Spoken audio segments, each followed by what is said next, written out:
तेजो विनिमय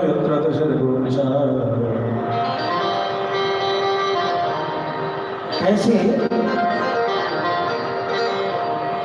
जैसे तीन अवस्थाएं जागृत स्वप्न सुषुप्ति। कभी कभी सपने हम ऐसा देखते हैं कि लगता है कि वो हो, फिर सो जाते हैं, फिर वही सपना देखते हैं। ऐसी जागृत सी अवस्था है। जब ये है क्या सपने हुए विकार रंगना पति हो तुलसी जैसी भव्यता जो सपने में देख लिया राजा रंग बन गया, रंग राजा बन गया, ये सब सपने में। लेकिन वो सपने ऐसे लगते हैं कि जगे हुए देख रहे हैं। तो जागृत स्वप्न सुषुप्ति इन तीनों में। और कुछ लोग तो ऐसे होते हैं आंख खुली होकर के देखते रहे, उनके बगल से सब कुछ पास कर जाए, उनको पता ही नहीं चलता। पूछो भैया भैया वो जगह में भी सो रहे होते हैं। और मूर्ख हो ही नचे चौगुरु में रही गिरच्ची समय बाबा तुलसी ने लिख दिया कि मूर्ख को यदि ब्रह्मा भी गुरु बना हो तो उसको कुछ समझ नहीं आएगा। बोल भक्तवत्सल भगवान ने तो कुछ ऐसे सोए होते हैं कि आंखें खुली होती है लेकिन वो सोए नहीं होते। भगवान ने ये जल में थल में अग्नि में तेजो वारी मृदा, तेज मतलब अग्नि, वारी मतलब जल, मृदा मतलब मिट्टी, इन तीनों में ऐसा। तीनों की लीला क्यों? एक रस्सी का बांटे, तो जो पहले कपास का रस्सी गांव में बांटते थे, पटसन का तीन होता है, तीन सूत्र को लेके उसको बांटते हैं तो रस्सी करेंगे। तीन क्या? सतोगुण रजोगुण, तीनों गुण का बांट कहाँ पहुंचाना है?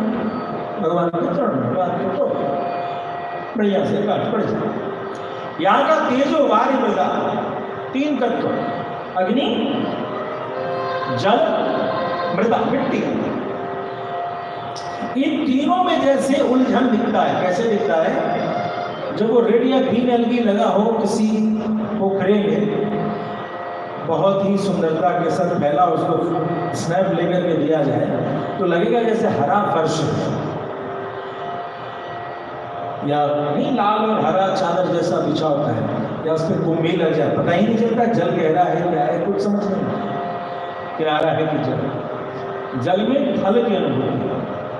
थल गर्मी में लंबी सड़क हो, जेठ की बैसाख की दोपहरी हो, तो वहां जो सड़क चमचमा के भी उसमें मिराज जिसको कहते हैं, वो लगता है जैसे कि जल है वहां। तो जल में थल में जिस तरीके से एक कल्पना का निर्माण हो जाता है, ठीक इसी प्रकार से जागृत में स्वप्न की अनुभूति, स्वप्न में सुषुप्ति की अनुभूति, सुषुप्ति में जागृत की उपस्थिति, इस प्रकार से एक दूसरे की अनुभूति होती रहती है। ऐसा विचित्र संसार भगवान ने बनाया कि इसके रहस्य का उद्घाटन करने में जब ब्रह्मा जी चले तो ब्रह्मा जी का भी माता जो है भ्रमित हो गया, प्रणाम कर लिया, जय श्रीमन धारण कर लिया। प्रभु तुम्हारी खेल तुम ही जानो, तुम्हें संवारो, हमें जो अपना ड्यूटी दिया हम उस काम को कर ले, बस इतनी शक्ति। बोल भक्तवत्सल भगवान की धर्म प्रोचित कैतवोत्र परमं धर्मं शरणं सदां वेद्यं वास्तवं वस्तु शिवनं तापत्रयोर्मुण्डनं श्रीमद्भागवते महामुनिकृते कृपापरेश्वर सद्यो हृद्यवृत्तिवेदकृतभेषुस्तक्षणं धर्म प्रोचित कैतवोत्र परमं, कैतवोत्र परमं ध्यान देंगे। जो कैतव चार पुरुषार्थ को छोड़ने के बाद जो धर्म है जिसको भागवत धर्म है, धर्म प्रोच्छेद कैतव,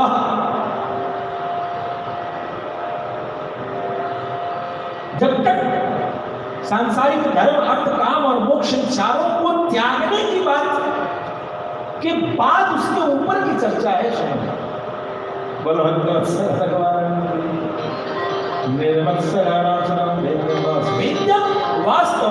वस्तु शिवतम, कौन से वस्तु की चर्चा है?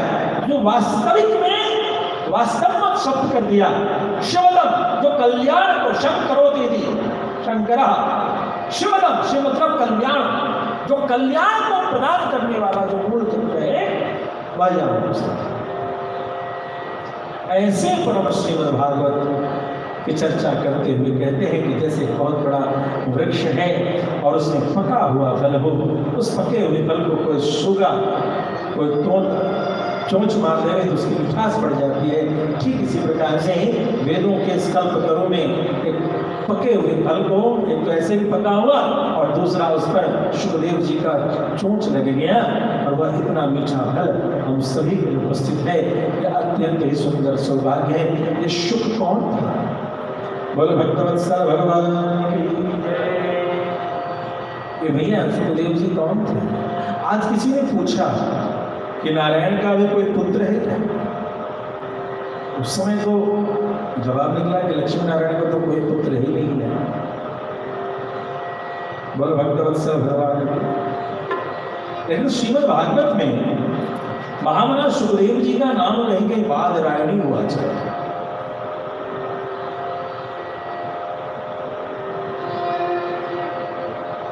बदरी बेर के वन जिसका अयन घर था, कौन था वो? नारायण, नर नारायण जो तपस्या करते, उनके जो पुत्र हुए वही नारायण तो वेदव्यास जी के रूप में उपस्थित हैं। तो ये सुखदेव जी कोई सामान्य नहीं, साक्षात नारायणांश व्यास जी के पुत्र है जनाब। ये कोई सामान्य शिक्षक, कोई गुरु, कोई आचार्य नहीं। इसलिए इनके बारे में वर्णना था योगी नाम परम गुरु, योगियों के परम गुरु। ऐसे महामना सुखदेव जी। बहुत सुंदर भाव आता है कि जब धरती माता गौ के रूप में गई भगवान से प्रार्थना करने,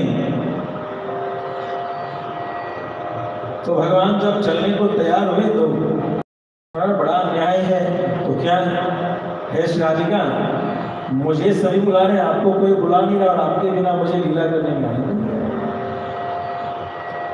तो राधिका रानी ने बुलाया, तुम आपको बुलाना आसान है, मुझे बुलाना बड़ा कठिन है। अब वैनिटी बॉक्स तो होना चाहिए ना, श्रृंगार पेटिका वो होनी चाहिए। पुरुषों का क्या, 2-4 सेट कपड़े में काम चल जाएगा। देवियों का झोला बड़ा रहता है। मेरा पेटी कौन उठाएगा? तुम्हें बताओ, हर स्त्री का पेटी दूसरा कोई कूली नहीं उठाता, उसका हस्बैंड उठाता है। इसके लिए मैं बताऊं कि मेरा पेटी कौन उठाएगा?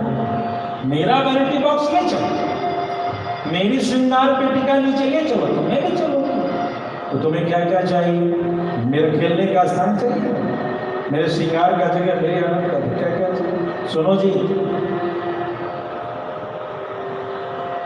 यहां से कुछ मिट्टी ले चलो, मैं उसी में रहूंगी, तुम्हें जो करना हो करना, मैं वहीं रहूंगी। वो मिट्टी क्या थी? ब्रज 84। और सुनो, ये गोवर्धन उसे भी जाना होगा। अब भगवान गिरिराज को भी कहे भैया तुम अपनी यात्रा करो। अब गोवर्धन वहां पहुंच गए, लेकिन थोड़ा इधर उधर की जगह पर थे। दूसरी जगह उनका डिसलोकेट हो गया, जीपीएस लोकेशन गलत हो गया। द्रोणाचल को उठा करके जब संजीवनी कोठी आदि लेने के क्रम में, इन सभी क्रम में प्रयास चला, एक बार हनुमान जी इस पर्वत को भी उठा करके ले गए। भगवान ने कहा काम हो गया है, रुक जाओ वहीं पर। अब गोवर्धन नाराज, अरे भैया मुझे तो भगवान के पास ले चलो। हनुमान जी ने कहा सरकार ये जिद कर रहा है आपके पास आने का। बोला अरे अभी तो इधर उधर का काम है, उसको कहो वहीं रहेगा, मैं अगले दिन में उसे स्वयं धारण करूंगा और उसकी पूजा मेरे समान होगी। तो भगवान की गिरिराज को धारण बोल, गिरिराज धरण भगवान, ये यमुना जाएंगे। और यह जो सूगा है मेरे पास, जो मुझसे मीठी मीठी बातें करता है, यह शुक भी जाए, वही शुक व्यास नंदन की में इस धराधाम पर उपस्थिति में जो राधिका रानी के केली शुभ थे, केली शुभ खेलने का तोता थे जिससे राधिका रानी मीठी मीठी बातें किया करते थे, वो उनकी प्रिय शुभ थे।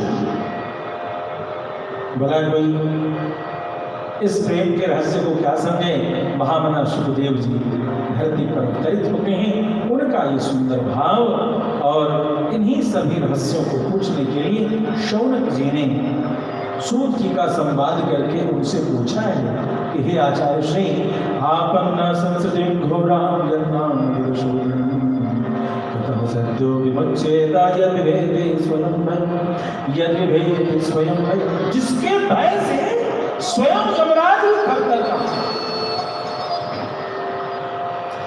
ध्यान देंगे, यदि विद्यात भेदे भयम, भय यानी काल, जिसके भ्रिकुटित तन जाने से यमराज भी थर-थर कांप पड़े, ऐसे गोविंद का नाम आपन्न संसदीं घोराम यन्नाम विमुच्येत, गिरते पड़ते उलझते रोते गाते हंसते किसी भी प्रकार से यदि कोई जीव लेता है सद्यो विमुच्येता, उसी समय वह अपने मुक्ति का मार्ग खोल लेता है।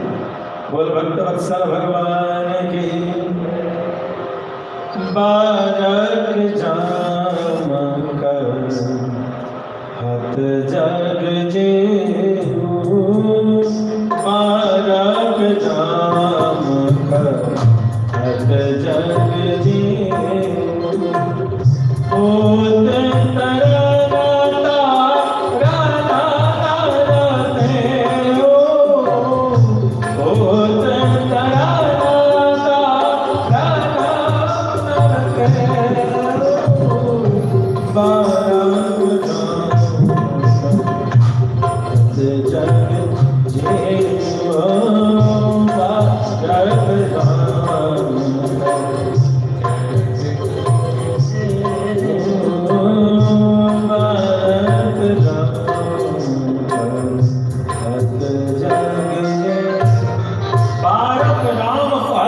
जेऊ, बाबा तुलसी ने लिख दिया और कमी भी पूरा कर दिया। साक्षात विश्वनाथ ने इति सत्यम इति शिवम इति सुंदरम, सत्यम शिवम सुंदर, बारक राम कहत जग जीव। एक बार भी भगवान का नाम ले लिया जाए, बोध तरण तारण नरत्यु, वह मनुष्य जो है अपना तो उद्धार करता ही करता है, उसके साथ संवाद करने वाले यह प्रभाव है। दूसरी बार क्यों ले, कर्जा उतर गया, बात को तो राधे राधे। बोल भक्तवत्सल भगवान। बहुत से ऐसे चेला जी होते हैं जो गुरु जी से एक बार मंत्र लेने के बाद तो काम फुगा गया, जो होना था। और गुरु अपने घरे, चेला अपने घरे।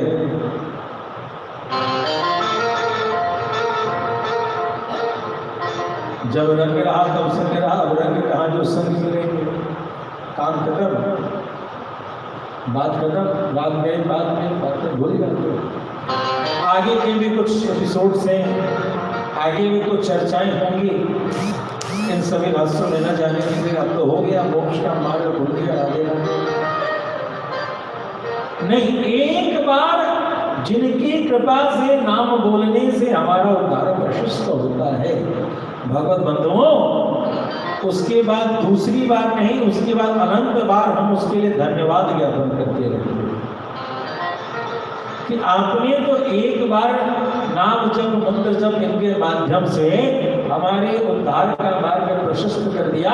तो अब फिर दूसरी कमरा किराया बदल के कौन रहता है जिसका अपना घर न हो। और किराए के कमरे में रहने का कष्ट उसे ही मालूम है कि जो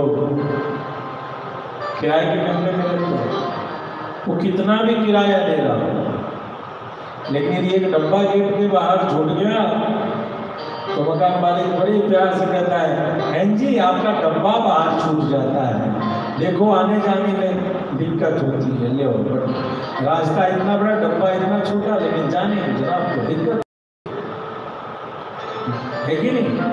तो किराए के कमरे में जो जिनको अपना घर मिल गया, उस घर में यदि ऊंची खाट भी रहती है तो बड़ी प्यारी नींद आती है। भैया अपने खाट है, अपने जो भी है आनंद बोल भगवान।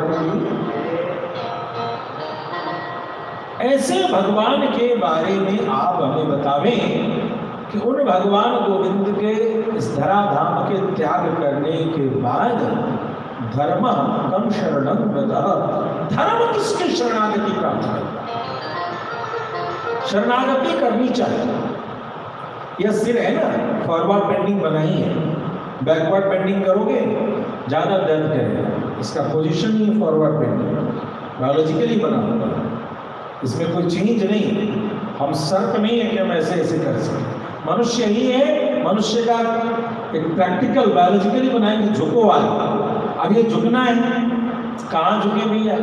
तो एक पत्थर पे पर माथा पट गए, चोट लगेगी। तो शरणागति इसकी एक नेसेसिटी, एक आवश्यकता, एक जरूरत।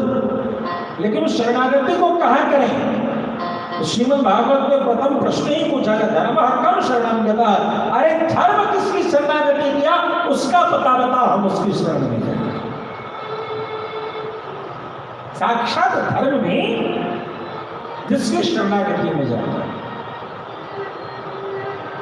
हमें उसकी शरणागति करनी चाहिए। अर्थात भगवान भक्त वत्सल भगवान की शरणागति करनी चाहिए। जब सूत जी से इन सारे प्रश्नों को पूछा,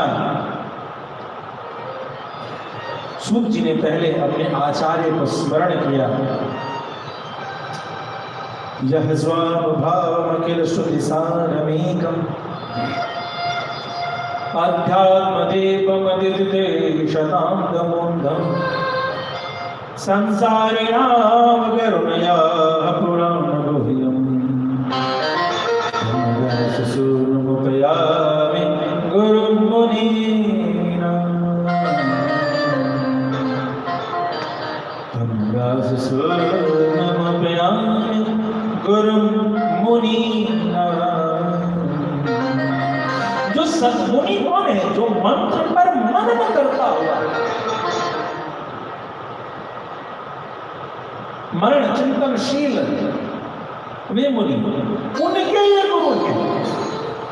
अर्थात अवश्य में भागवत का रस उनके जीवन में ही आएगा जो सदैव भागवत धर्म पे मरण करने के लिए चेष्टारत रहते हैं। बोल भक्तवत्सल भगवान की जय। शौनक आदि ऋषिगण, आपने बहुत ही सुंदर प्रश्न पूछा है। यह प्रश्न अत्यंत ही आनंद का विषय प्रमाणित करता है।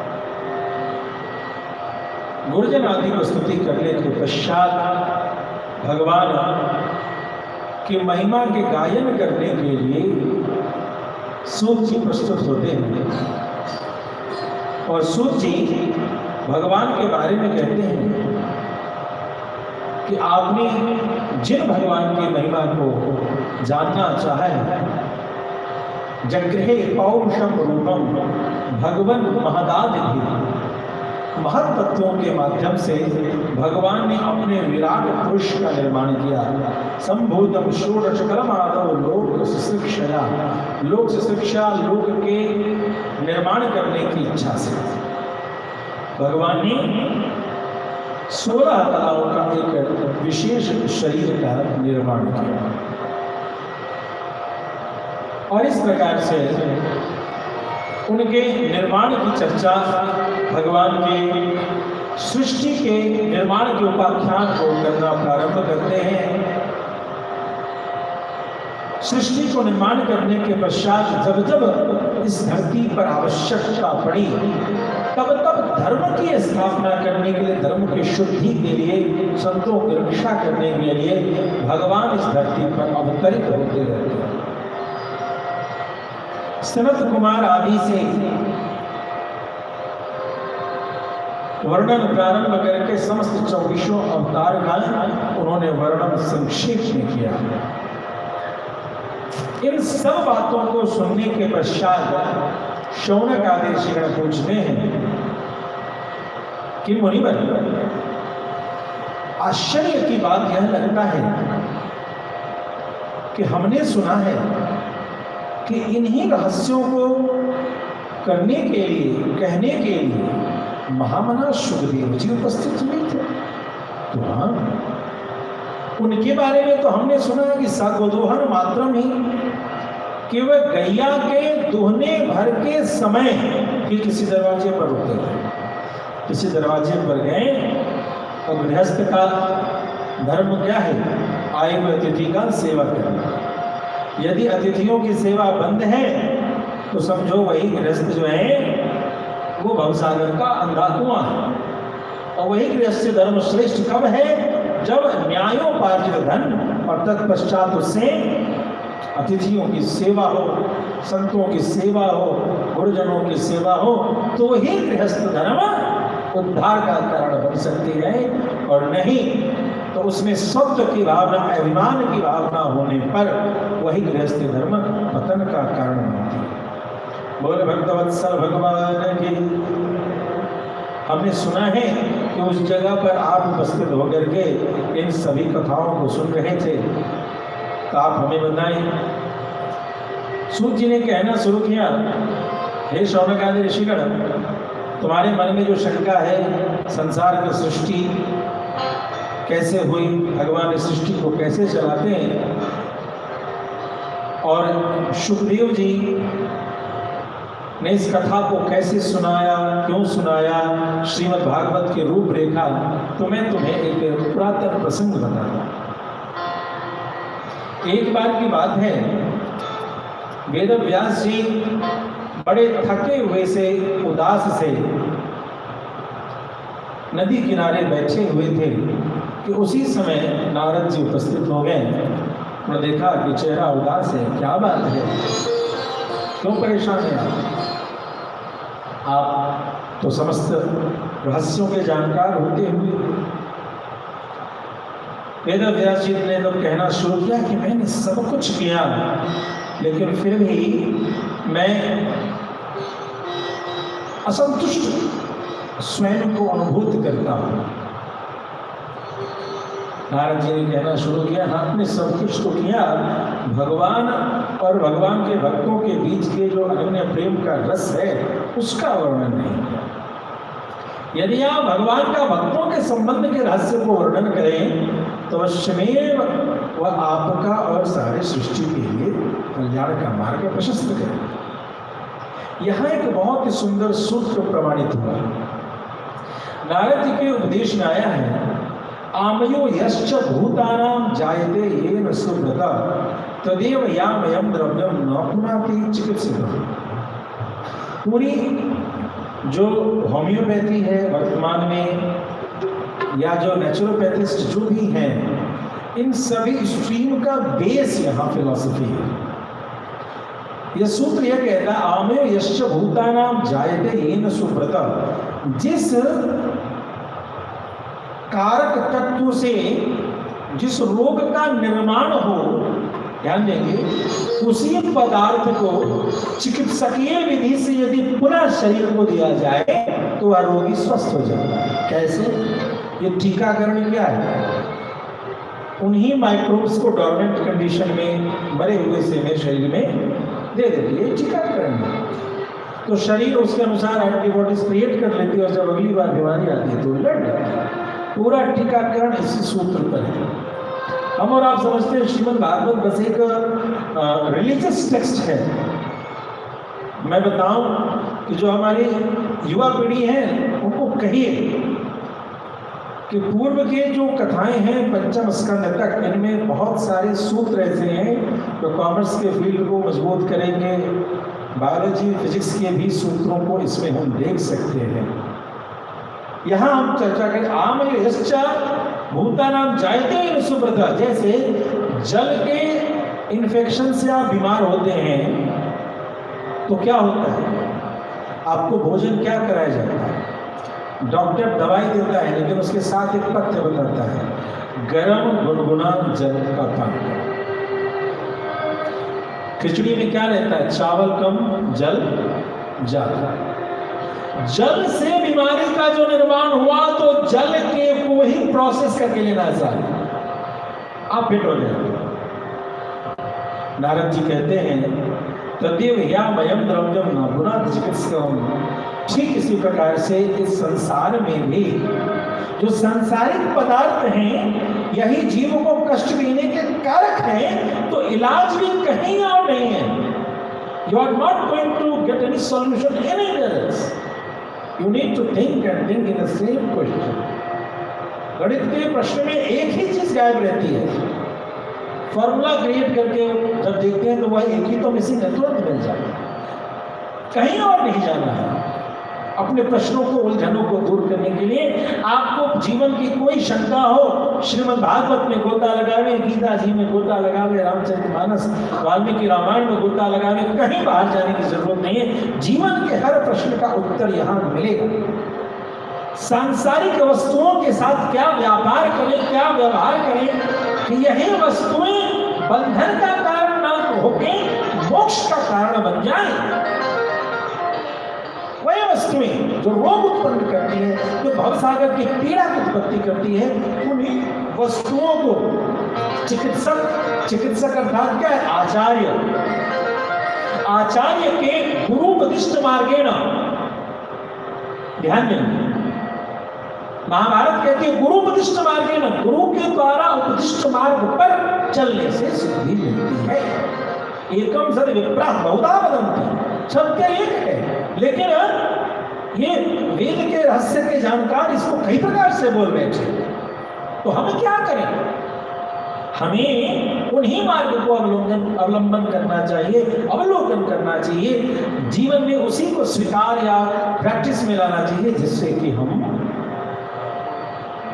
अपनी संतुष्टि को, अपने लक्ष्य की प्राप्ति कर सकें। अर्थात नारद जी ने कहा, हे व्यास जी, इस संसार की वस्तुओं को कैसे, इस भोग को जो रोग देता है, इसी भोग को योग में परिवर्तित करने का तरीका आचार्य बताते हैं। उस विधि पर हम सभी चलें। नमो भगवते तुभ्यं वासुदेवाय धीमहि प्रद्युम्नाय अनिरुद्धाय नमः संकर्षणाय। नारद पांचात्र पूजन विधान में चतुर्व्यूहात्मक पूजन है, जिसमें 4 देवता प्रधान माने जाते हैं। नमो भगवते तुभ्यं वासुदेवाय धीमहि, वासुदेव भगवान, प्रद्युम्न अनिरुद्धाय, अनिरुद्ध नमः संकर्षणाय, और संकर्षण भगवान। इन चारों की पूजन को ही चतुर्व्यूहात्मक पूजन कहते हैं। फिर और भी एक सुंदर सा विधान आया है, 4 स्तर का पूजन ही विशेष भगवत आराधन कहलाता है। बोलिए भक्तवत्सल भगवान की। यज्ञ की रूपरेखा जब आती है, यज्ञ और पूजन में अंतर क्या है? कुछ तो होता है भैया, इसको यज्ञ कहें कि नहीं कहें, इसको पूजन कहें, कहीं क्या कहें। तो ध्यान देंगे, पूजन और यज्ञ का एक छोटी सी अंतर है। ऐसे यज्ञ शब्द अभी मार्केट में अच्छा चलता है, कुछ भी कर दो यज्ञ लगा दो, लेकिन यज्ञ का एक प्रतीकात्मक एक फॉर्मूला है। वो फॉर्मूला क्या है, वो सूत्र क्या है? कुंभ में पूजन, कलश, कुंभ में पूजन, पिंड में पूजन, मूर्ति,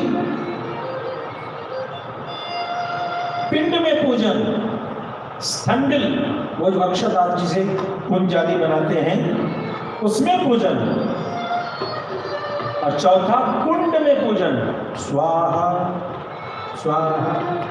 इन चारों का प्रयोग हो रहा है, तो हम कह सकते हैं कि भैया ये भगवान का यज्ञ हो रहा है। भगवान के विशेष रूप से उत्सव में हम सभी उत्सव मना रहे हैं। इन चारों के पूजन नहीं होने पर यदि कहीं मिसिंग है, तो समझिए कि वह भगवान का उत्सव नहीं है। प्रेम से भक्तवत्सल भगवान की। नारद जी ने कहना शुरू किया कि देखो, एक बार की बात है, पिछले जन्म में एक दासी पुत्र था, और मेरे यहाँ कुछ संत लोग आए थे, तो उनकी सेवा में टहल किया करता मैंने उनसे पूछा बड़ा आनंद है भजन में, तो उन्होंने कहा नहीं नहीं पहले माँ की सेवा करो। माँ की सेवा करने लगा, संयोग से एक दिन माँ को सर्पदंश हो गया और माँ खत्म हो गई। मैं वन में चला गया समाधि लेने, ध्यान करने, और जब ध्यान करना मैंने प्रारंभ किया तो मुझे भगवान के दर्शन हुए। भगवान के दर्शन हुए तो मैं बड़ा आनंदित हुआ। कुछ देर में भगवान अंदर ध्यान हो गया। मैं व्याकुल सा हो गया, अरे कहाँ चले गए भगवान, कहाँ चले? तो आकाशवाणी हुई कि अभी नहीं, अगले कल्प में तुम जब फिर से आओगे तो तुम्हें मेरी प्राप्ति होगी, अभी तपस्या करो, निरंतर बनेगा। भजन करते करते और इस बार मैं ब्रह्मा का मानस पुत्र बन करके यहाँ अवतरित हूँ, और भगवान की ऐसी कृपा है कि मैं नित्य निरंतर श्रीमन नारायण नारायण नारायण श्रीमन नारायण नारायण नारायण श्रीमन नारायण नारायण नारायण भजमन नारायण नारायण नारायण श्रीमन नारायण भव नारायण श्रीमन नारायण भव नारायण भव नारायण श्रीमन नारायण भव नारायण श्रीमन नारायण नारायण नारायण श्रीमन नारायण नारायण श्रीमन नारायण नारायण नारायण। बोलो भक्तवत्सल भगवान की जय जय जय श्री राधे।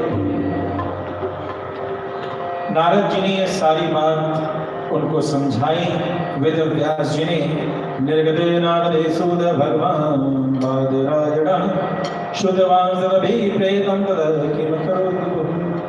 ऐसे बादरायण भगवान ने जो बद्री वन में रहा करते थे वेद व्यास जी, उन्होंने इस ग्रंथ की रचना की। जो नारद जी ने उपदेश किया उसकी व्याख्यान को करना प्रारंभ किया।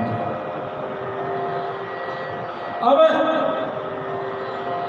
यहाँ शुकदेव जी ने परीक्षित जी को यह कथा के संदर्भ में सुनाया, उसकी भूमिका कहना प्रारंभ करते हैं।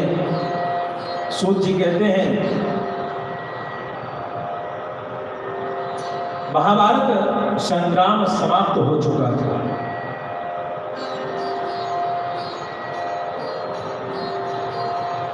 कुरुक्षेत्र के मैदान में, उस रणभूमि में दुर्योधन कराह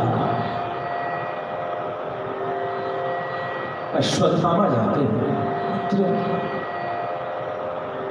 तुम व्यथित न हो, तुम्हारे दुखों को मैं दूर करूंगा। दुर्योधन कह रहा सब कुछ तो मतलब समाप्त हो गया, अब तू मेरा क्या दुख दूर करेगा? सुनो, जिस छल से कृष्ण ने तुम पर विजय प्राप्त किया है, मैं उसी छल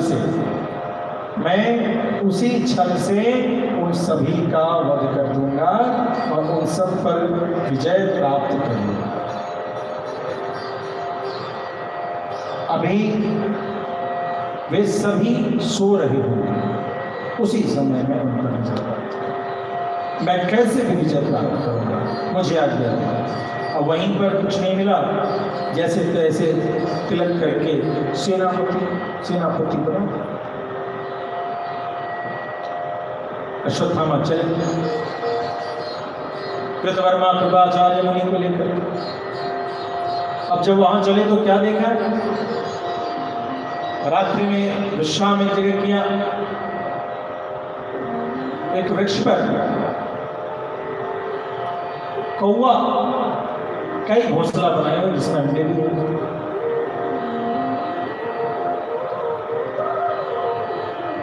और उसी समय एक उल्लू उस वृक्ष पर आक्रमण करता है और एक एक अंडे को तोड़ देता है। कौवे में एक विशेषता होती है, यदि आप किसी एक कौवे पर आक्रमण कर दो तो कांव कांव कांव करके पूरी टीम आ जाती है। इतनी एकजुटता होती है साथ।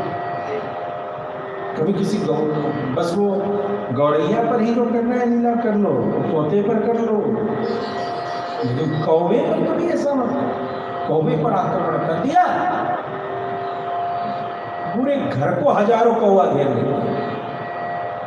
ऐसा एक कौवे को बांध करके देखिए, चोट पहुंचा कर देखिए, साहब दिन में तो उस पर विजय प्राप्त करना बड़ा मुश्किल था, रात्रि में कौवे अंधे होते हैं, उल्लू देख सकता है, तामसिक वृत्ति का प्रयोग करके अंडों को फोड़ने लगा। कृपाचार्य जागते हुए पांडवों पर विजय प्राप्त करना दुर्लभ था, मगर सोया हुआ वीर उसी पर विजय प्राप्त करना सरल होगा।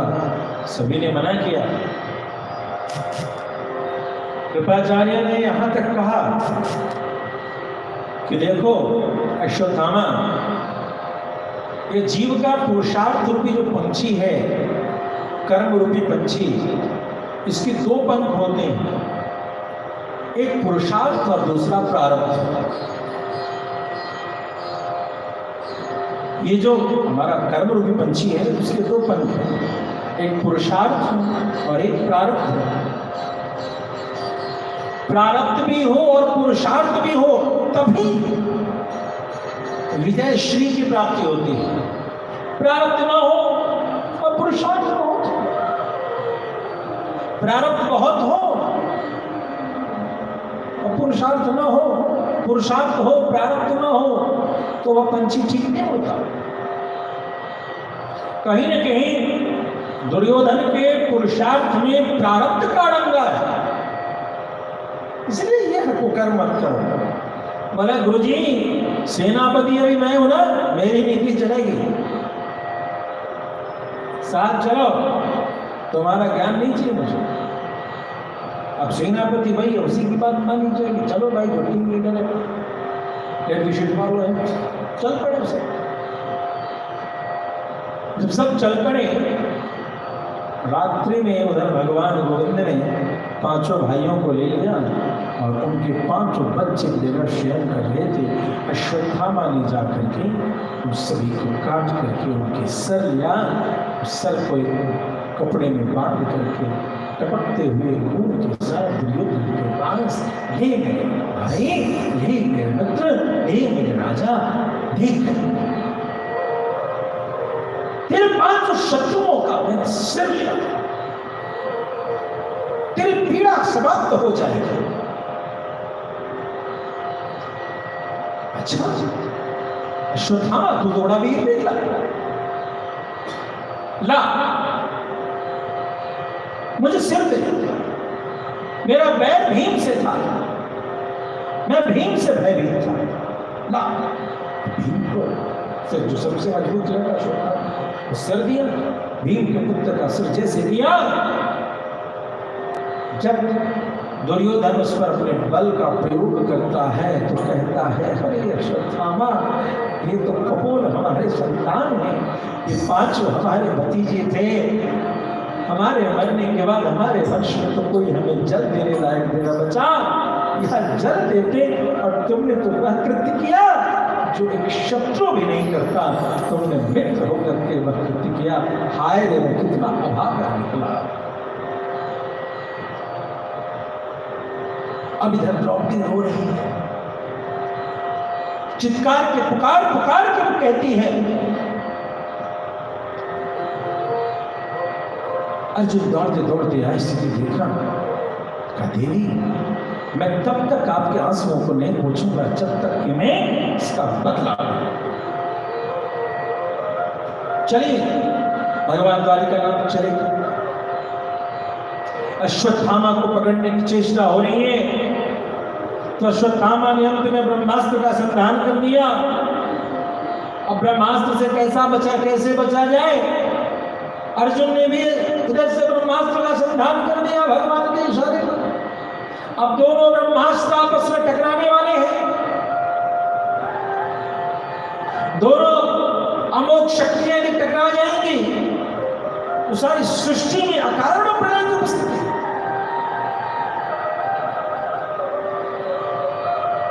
अश्वत्थामा प्रयोग जानता है, उसका विस्तार नहीं जानता।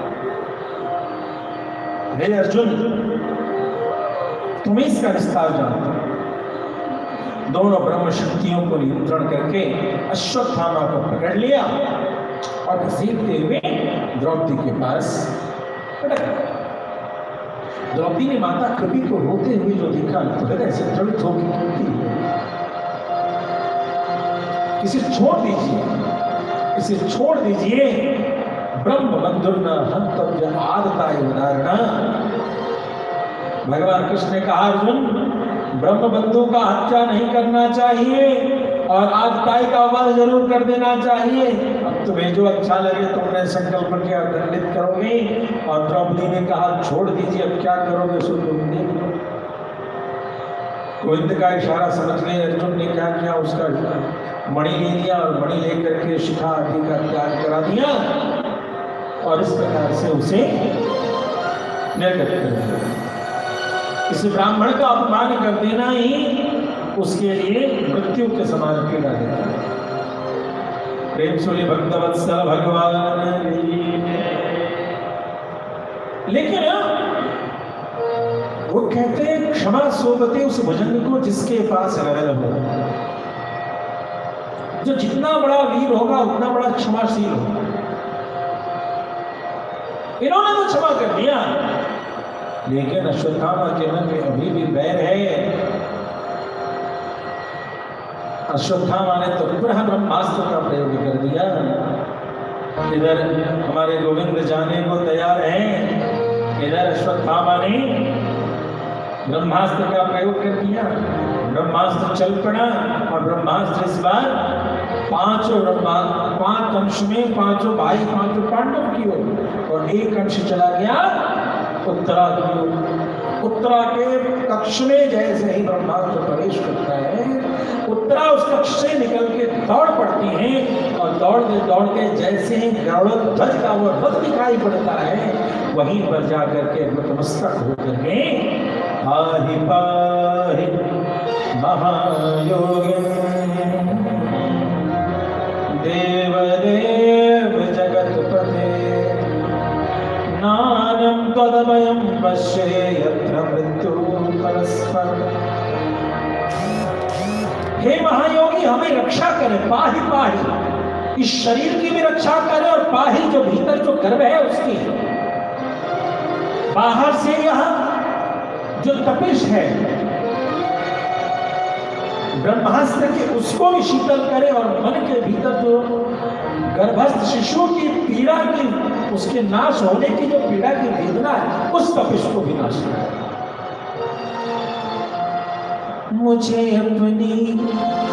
मुझे चरणों से लगा ले मेरी शाम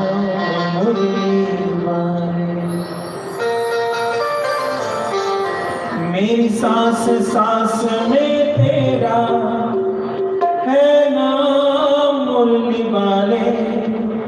मुझे चरणों से लगा ले मेरी शाम मुरली वाले। मुझे चरणों से लगा ले मेरी शाम मुरली वाले। चरणों से लगा ले मेरी शाम मुरली वाले। मुझे चरणों से लगा ले मेरी शाम मुरली वाले। मेरी सांस सांस में तेरा, मेरी सांस सांस में तेरा है नाम मुरली वाले। मुझे चरणों से लगा ले मेरी मुरली वाले। मुझे चरणों से लगा ले मेरी शाम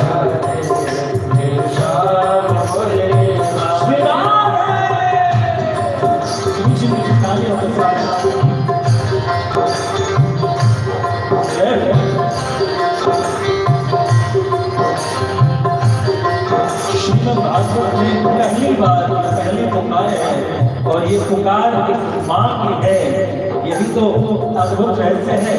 एक माँ के अपने संतान की रक्षा के लिए भी यह पुकार है। इसलिए अपने वंश की रक्षा के लिए, अपने कुल की रक्षा के लिए श्रीमद् भागवत का अनुभव महात्मा मुझे चरणों से लगा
पतझड़ है मेरा जीवन बन के बहार आजा, पतझड़ है मेरा जीवन बन के बहार आजा, सुन मेरी पुकार माना बस ये पुकार आजा, सुन ले पुकार माना ये पुकार आजा, सुन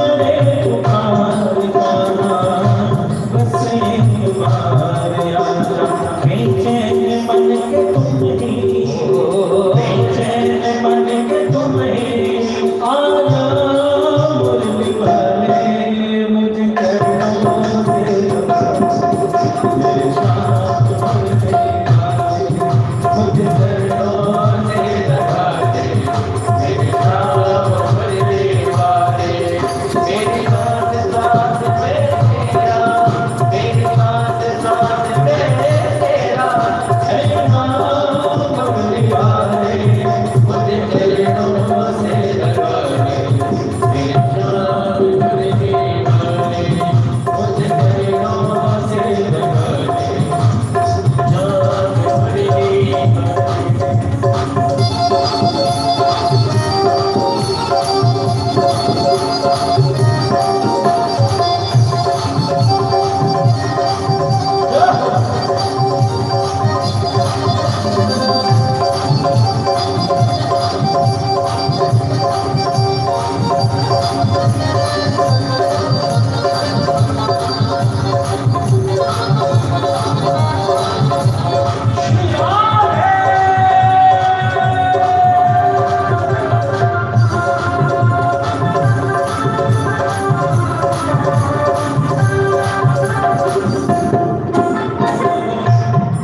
हो गया मैं सागर जन्मों की मैं हो प्यासी, दुख हो गया मैं सागर जन्मों की मैं हो प्यासी, तेरी तो जगह मुझे भी चरणों में बस जगासी, मेरे तो मुझे भी चरणों में बस जगासी, मेरे तो मुझे भी चरणों में बस जगासी, सुख हो तुम ही, सुख हो तुम ही, मेरे श्याम निवाले मुझे चरणों से लगा ले, मेरे श्याम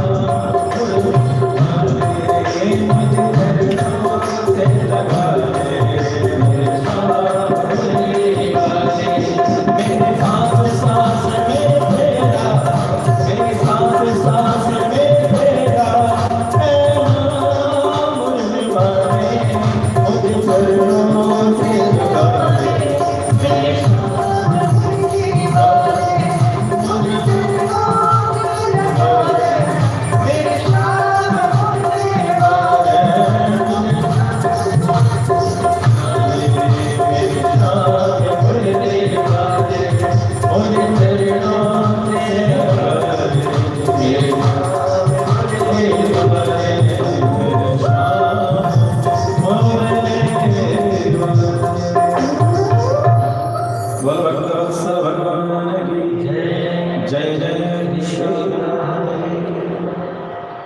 भगवान ने गिरी हुई उत्तरा की पुकार को जैसे सुना, सुख स्वरूप में भगवान उनके गर्भ के भीतर प्रविष्ट होते हैं और ब्रह्मास्त्र के तेज का मानभंग किया।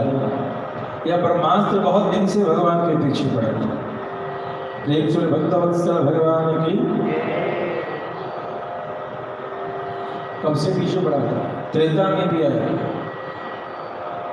त्रेता में कब आया? हनुमान जी के पीछे आया। हनुमान जी अशोक वाटिका वृक्ष के ऊपर बैठे हुए, ब्रह्मा जी चले गए। हनुमान, कल की लीला या पता है? तुझी ने बताइए। कल मेघनाद आएगा, ब्रह्मास्त्र चलाएगा, प्रेस्टीज इशू है, कोड ऑफ कंडक्ट मेंटेन करना। मतलब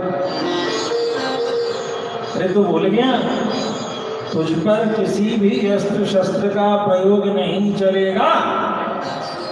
मैंने भी बता दिया है कि ब्रह्मास्त्र का असर नहीं होगा, लेकिन थोड़ी इज्जत रख लेना।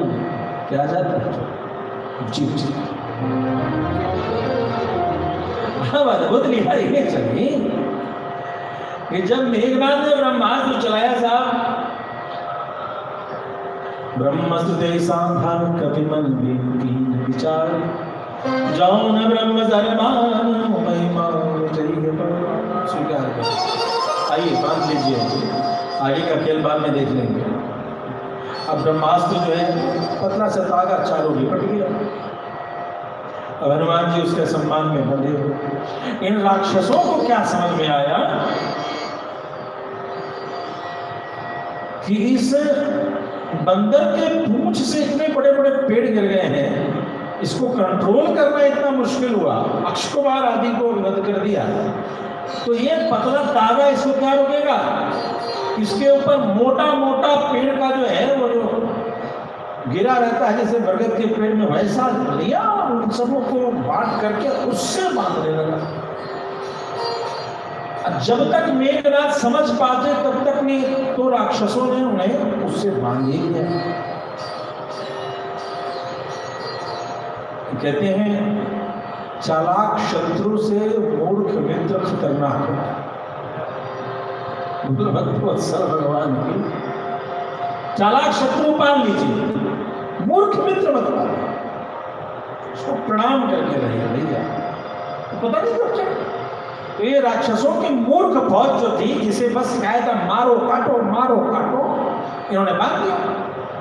इन्हें ब्रह्मास्त्र की महिमा ही नहीं मालूम। ब्रह्मास्त्र के साथ शर्त है कि ब्रह्मास्त्र जिसे बांधा होगा, यदि उसके ऊपर कोई और गांठ लगा दी जाए तो ब्रह्मास्त्र उस जगह का त्याग करके चली जाए। भगवान की शरणागति का सूत्र भी यही है। जैसे ब्रह्मास्त्र अमोघ है शत्रुओं को बांधने में, वैसे भगवान की शरणागति प्रपन्नावस्था वह सूत्र है सबका उनका ताग बटोरी, जो भगवान भी कहते मुझे बांध दो। वह जो शरणागति, वह जो प्रपन्नता का तागा है, उसके साथ ही वही सूत्र है। यदि कोई और बंधन लाया तो शरणागति का सूत्र वहां से अपना नियम ले जाती है। बोल भक्तवत्सल भगवान की। ये शरणागति की महिमा प्रैक्टिकल जीवन में देखने को नहीं मिलती। सारी लीला कीजिए जीवन की, मगर हृदय में शरणागति की अनन्यता, किंचन्यता, इन दोनों भाव को जीवन।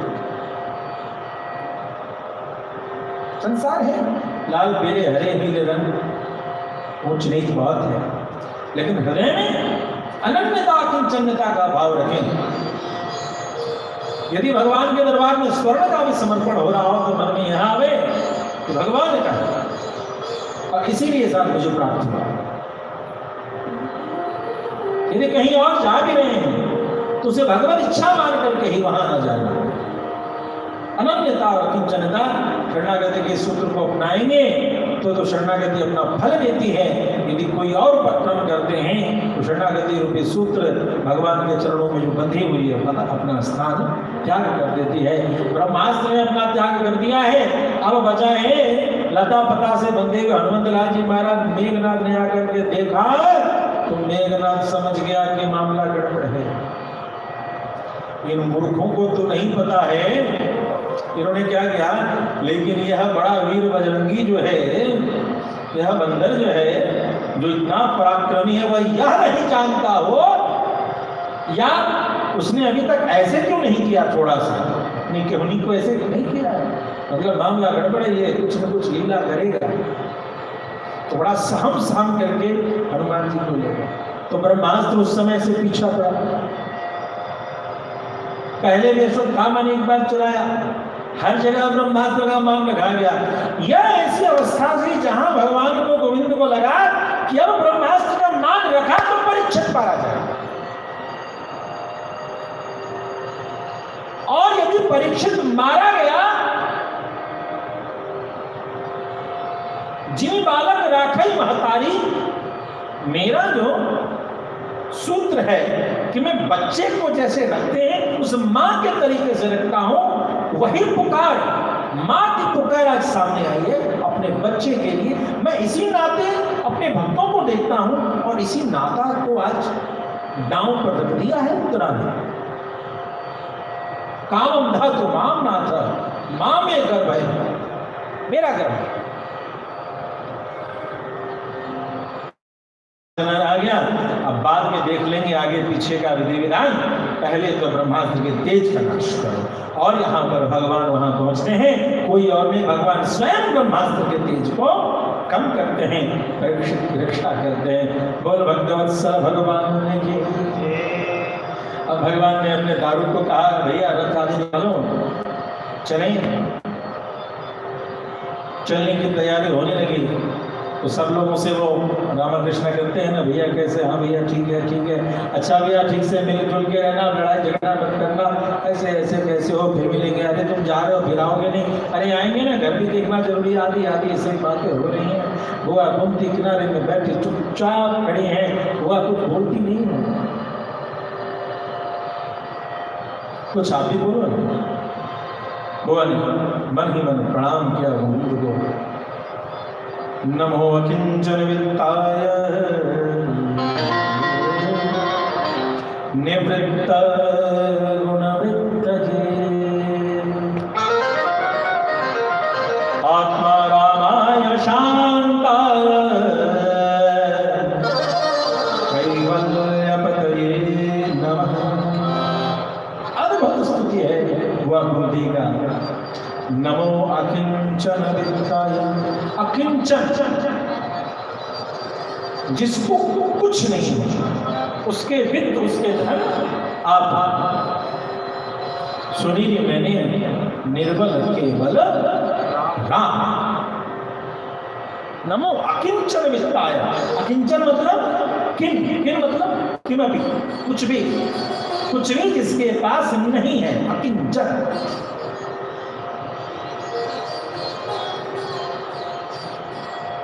अकिंचनता और अनन्यता, ये तो शरणागति के शरीर के दो पैर हैं जिस पर ये चलती है। उसी शब्द का प्रयोग किया, नमो किंचन वित्ताय निवृत्त गुणवत्तये। निवृत्ति, वृत्ति, प्रवृत्ति, निवृत्ति, तीन शब्द। वृत्ति, whatsoever we are performing in our life in the beginning stage, that is called वृत्ति। हम कुछ करते हैं, सीखते हैं, कुछ प्राप्ति के लिए। क्या करते हो? तो डॉक्टरी करते हैं। क्या करते हो? व्यापार करते हैं। क्या करते हो? पढ़ाई करते हैं। क्या करते हो? फुटबॉल, टेनिस खेलते हैं। क्या? दैट इज वृत्ति। उस वृत्ति, जब हम अपने जीवन को संवारने के लिए कुछ करना शुरू करते हैं तो वृत्ति का निर्माण करते हैं। What is your occupation, where you are occupied. प्रवृत्ति, आपके होने से उस काम की चर्चा हो जाए,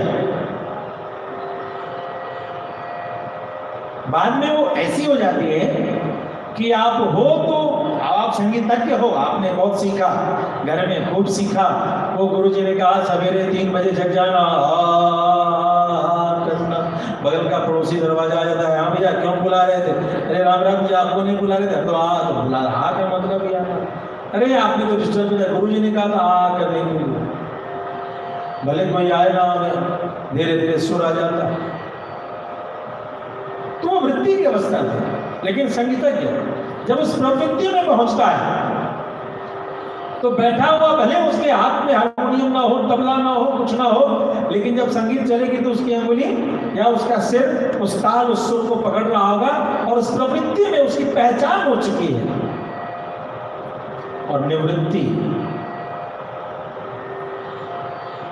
होता है जब उसमें और उसके कर्म में संपूर्ण भेद ही समाप्त हो जाए। वह जो करे, पंडित श्री कृष्ण जी महाराज बड़े, उनको तबला का भगवान माना जाता था। जब वो तबला बजाते थे, तबले से संस्कृत के श्लोक वादन उन्होंने किया है। जो बोलते थे वो तबला बोलते थे, अब तबला भी मंत्र बोले।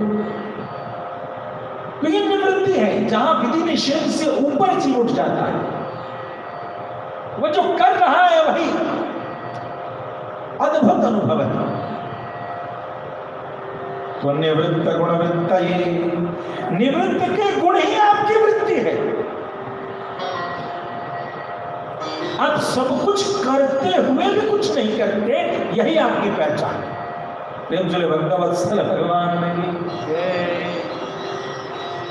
एक बार जब राम कथा आदि होती है तो उसमें मैं प्रश्न पूछता हूँ कि भैया धनुष किसने तोड़ा? तुरंत चूंकि मैं मिथिला से हूँ, जन्मभूमि मिथिला है, तो अमूमन है कि अपनी बहन का ही पक्ष रखूंगा। कोई भी अपने बहनों का पक्ष नहीं रखता, बहनों भले काबिल जितना हो जाए, पक्ष तो बहन का ही रखा जाएगा। अब कोई अभागा ही होगा जो बहनों की चापलूसी करेगा। अरे बहनों के माथे में क्या दिमाग देना? बहनों के जेब से बिना बहनों की इच्छा से निकलवाना हो, सब काम हो जाएगा। बहन के पीछे पड़ेगा। बहनों नाराज भी हो तो भी कह नहीं सकता है कि साला घर में नहीं आया, कह ही नहीं सकता, उसकी पावर ही नहीं। तो बहनों के चक्कर में कौन पड़े? हमारी तो किशोरी जी बहन। हम प्रश्न पूछा करते हैं, भैया धनुष किसने तोड़ा? तो सभी चट बोलते हैं, गुरु जी आज तक की सभी कथा में तो बड़ा सिंपल सी बात है। वो कहते हैं ना, कथा पूरी समाप्त हो गई, सिया किसकी पत्नी वाला प्रश्न है। ये धनुष किसने तोड़ा? तो शंकर जी, ये राम जी ने तोड़ा। राम जी ने तोड़ा। नमाम कर्माणि लिप्यन्ते, भगवान खुद कहते हैं कि मुझसे कर्म संलिप्त ही नहीं होता। तो मैं आप कहने वाला कौन कि राम ने धनुष तोड़ा?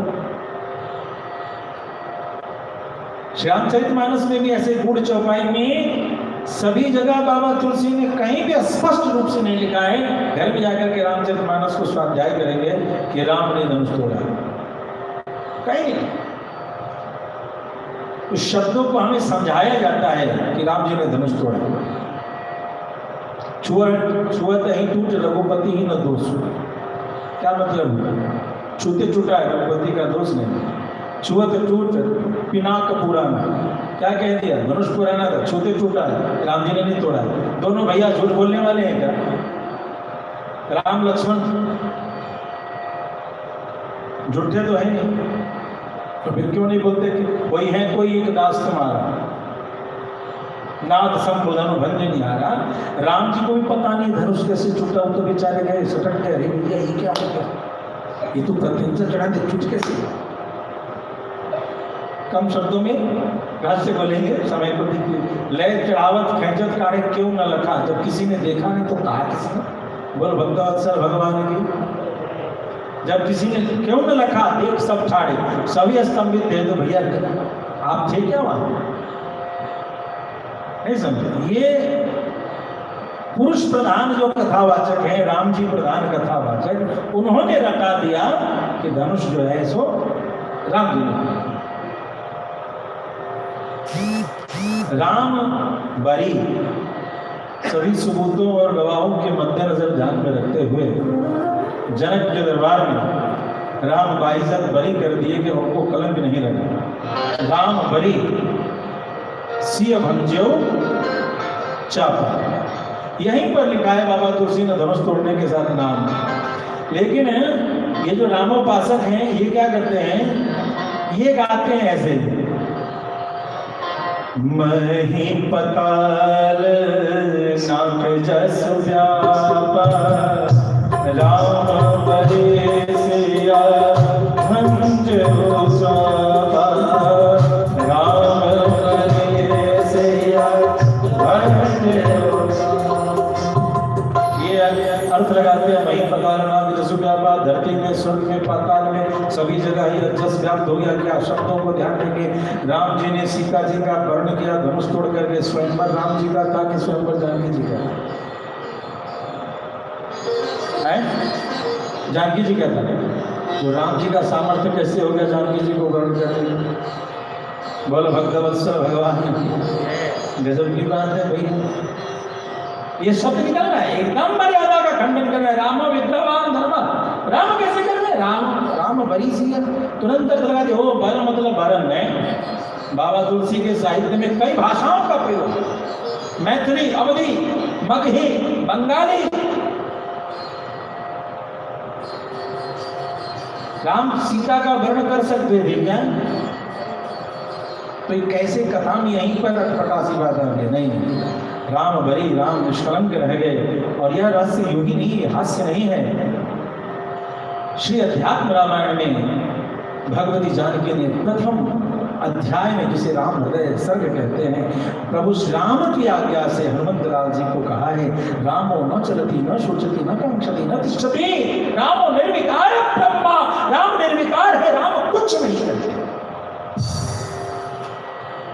यदि कुछ करना होता,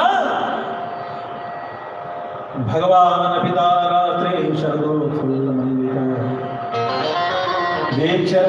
चक्र योग माया योग माया को खाने की आवश्यकता क्यों? भगवान श्री जी के बिना कुछ नहीं कर सकते। इसलिए श्रीमद् भागवत में जहां भी कहीं भगवान के किसी कृत्य की चर्चा है, उपदेश की चर्चा, भगवान बोल तो सकते नहीं, उनके बिना करेंगे क्या? श्री भगवान ध्यान देना, बोलने में की क्रिया में श्री शब्द का प्रयोग है। श्री श्रेयति ईशा, जो श्री ईश्वर को ऐश्वर्य प्रदान करने की शक्ति रखते हैं, उन श्री जी के बिना तो भगवान बोल नहीं सकते। श्रीमद् भागवत कहती है हर जगह श्री कृष्ण वाच, श्री भगवान वाच। जब श्री जी के बिना भगवान बोल नहीं सकते तो भगवान और करेंगे। इसलिए भगवान के चक्कर में जो पढ़ने वाले हैं, पढ़े रहिए भैया, कुछ होने जाने वाला है नहीं। भगवान तुरंत कहेंगे, को नहीं सुगत कुछ कर दादा, निष्कृत कर्म भोग सब दादा, जैसा किया है वैसा पाओ। और हमारे किशोरी जी कहेंगे, कोई बात नहीं, जो मेरे यहाँ है बस वो मेरा है, मैं जो रसोई बनाऊंगी वो सबको खिलाऊंगी जो घर में आ गया। इसीलिए भगवान जब अमृत बांटने चले, भगवान को भी जब अमृत बांटने का अवसर आया तो क्या बन गए? स्त्री देने की शक्ति स्त्री की है। और इस पुकार पर भगवान ने उस ब्रह्मास्त्र के भी तेज का मानभंजन करके आगे की लीला करते हैं कि बुआ कुंती कहती है, निवृत्त गुणवृत्त, ये सब कुछ करता हुआ भी जो उन कर्मों से संलिप्त नहीं हो। वो चाह के स्वीकार करते हैं, अन्यथा उन्हें कुछ भी स्वीकार नहीं करता। आत्मा रामाय शांताय, मेरे गोविंद की प्रसन्नता के लिए संसार में किसी अन्य को कुछ करने की आवश्यकता नहीं है। आत्मा रामाय, ये औपनिषदीय शब्द है, ये पूर्ण शब्द है। आत्मा राम, उनको आराम, उनको विश्राम, उनको सुख, उनको शांति प्राप्त करना। स्वांतः सुख आया, अपने हृदय में उनको सुख की प्राप्ति हो। इसलिए जब भी सृष्टि में कुछ भी चलायमान होता है, कुछ भी गतिशील होता है, कुछ भी क्रियाशील होता है, तो ध्यान रखना होगा लोक शिक्षया, उसी परमात्मा के अंश से ये जड़ चेतन सबका निर्माण हुआ और उसने यह खेल बनाया है, यह खिलौना बनाया है इस संसार का अपने आनंद के लिए। कैवल्य पते नमः, तो कैवल्य मोक्ष को प्रदान करने वाले भगवान हैं, उनको प्रणाम करती हूँ।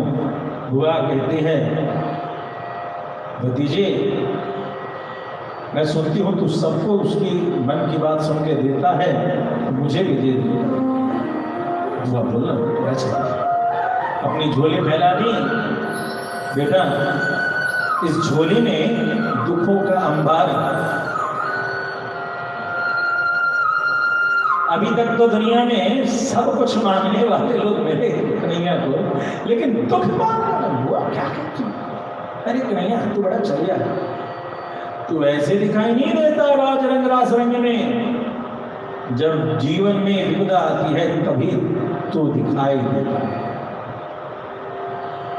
ध्यान देंगे, जीवन में यदि विपत्ति नहीं आएगी तो आप भगवान की कृपा की अनुभूति भी नहीं कर पाएंगे। जब सारे बल निर्बलता के प्रतीक बन जाए,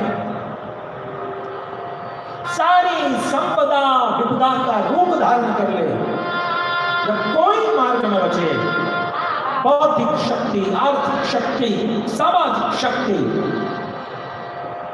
प्रबल उत्कंठा पर भी जब कोई पुरुषार्थ सिद्ध नहीं होता। हम सभी ने अभी 2 वर्ष का ये कोरोना काल देखा और इसमें सभी लोग क्या कर रहे थे, घर में बैठ गए। बड़े बड़े पुरुषार्थी जो हमेशा उद्यमशील रहते थे, हमेशा 24 घंटे कुछ न कुछ करने वाले, वे सब भी घर में बैठे हुए बस गोविंद का सुमिरण कर रहे थे, गोविंद का भजन कर रहे थे कि कब गोविंद कृपा करेंगे। यह जो है काल कटे काल कटे काल कटे काल कटे, भजन के सिवा अब और कुछ करने को रहा ही नहीं। जाने वाला जा रहा है, अब भय है कहीं और ना कोई चला जाए, और हमारे पास ऐसी अवस्था है कि अपने प्रेमियों को भी हम स्पर्श करने से भी भयभीत हैं। उस दौर को हम सभी ने अपने चक्षु से देखा और गोविंद से अब भी यही प्रार्थना करते हैं कई बार, जिनके अपने खोए उस दौर में वे यही प्रार्थना करते रहते हैं कि प्रभु सब कष्ट देना, ऐसी विपदा दोबारा मत देना कि किसी से फोन करके हाल समाचार लेने में भी डर लगता है कि पता नहीं उसके घर में क्या स्थिति है।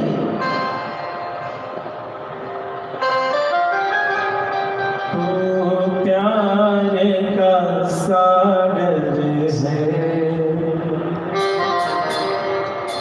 तो प्यारे का सागर है, तेरी एक बूंद के प्यासे हम, तेरी एक बूंद के प्यासे हम, तो प्यारे का सागर, तेरी एक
कहना चाहते हैं, बुआ की बात को सुन करके भगवान वहीं रुक गए। एक दिन की बात है कि अचानक महाराज युधिष्ठिर उदास से हो गए, परेशान से हो गए। प्यारे, ये जो सिंहासन है यह लाशों के ऊपर खड़ा है। हम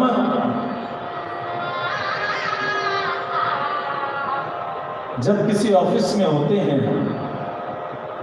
तो बॉस इज ऑलवेज राइट मान लेते हैं, ही इज ऑलवेज परफेक्ट। लेकिन घर में बड़ा भाई छोटा समझ के कुछ डांट दिया या छोटे ने बड़ा समझ के कुछ जिद कर लिया, तो हम आपस में एक दूसरे भाई को कहते हैं कि इतना हमसे बर्दाश्त होने वाला नहीं। जो पैसा देता है, यदि 5 घंटे की ड्यूटी है और 3 घंटे प्लस करना है तो कर लेंगे।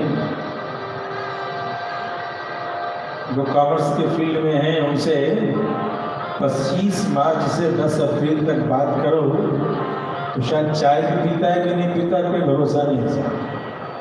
अरे बहुत प्रेशर है, ऑडिट करवाना है, ये हो रहा है, वो हो रहा है। लेकिन यदि बाप ने कह दिया बेटा अभी एक दिन और रुक जाओ, टिकट विकेट देख लो, अरे नहीं टाइम नहीं है, जरूरी है। उन 15 दिनों में घर परिवार कुछ नहीं याद रहता, सीधे ऑडिट, सीधे। लेकिन किसी ने प्रेमी ने प्यार से कह दिया कुछ देर और रुक जाओ साहब, ये सुख के पल फिर कब मिलेंगे। नैकत्व प्रिय संवास सुरदाम चित्र कर्मणाम। इस विचित्र रचयिता का यह विचित्र संसार ऐसा है कि प्रेमी लोग 2 पल एक साथ बैठ के बात भी नहीं कर पाते। जो अपने होते हैं ना, जिनसे आप ज्यादा प्रेम करो, ये भवसागर की लहर। बड़ा सुंदर श्रीमद् भागवत में रूपक बताते हैं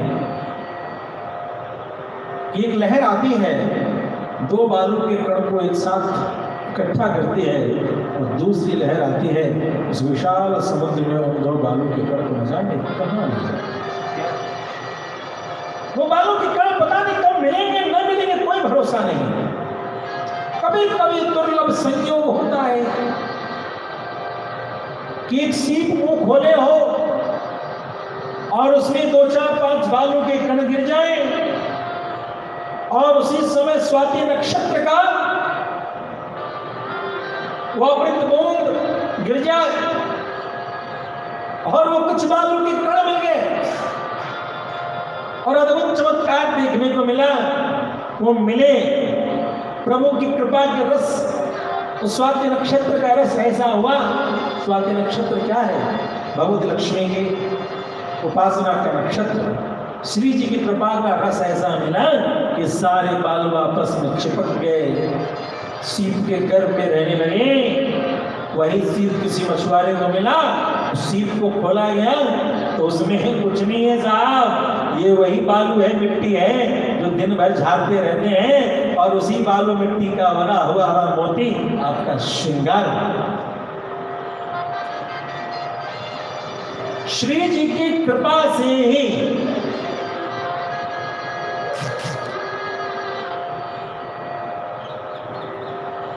वो सीप थोड़ा कठोर है,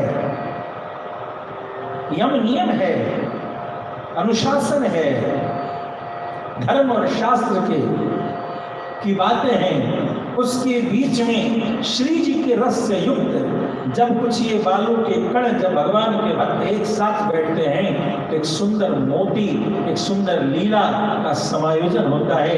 जो यही मोतियां इस समाज के लिए सुंदर आभूषण बन के आती है। कहीं वो पद्मावती वेंकटेश देवस्थान बन के आती है, कहीं कथा का प्रांगण बन के आती है। ये कुछ नहीं है, ये उन्हीं बालू जो समाज के कचड़े थे। हर आदमी किसी न किसी के लिए पीड़ा बना हुआ है, हर आदमी से कोई ना कोई चिढ़ा हुआ। आप कितने बड़े भी अच्छे, तो ये जितने बालू के कण थे जो कहीं और चिपकते तो धूल होते, वे ही सिद्ध में धर्म और अनुशासन की कठोरता में श्री जी की कृपा के साथ एक होते हैं, एक मोती का रूप लेते और वह श्री जी के गले के हार का आभूषण बनता है, मणि का बनता है। इसे साक्षात लक्ष्मी जी स्वयं धारण करती हैं, राधिका रानी स्वयं धारण करती हैं। बोलो भक्तवत्सल भगवान की।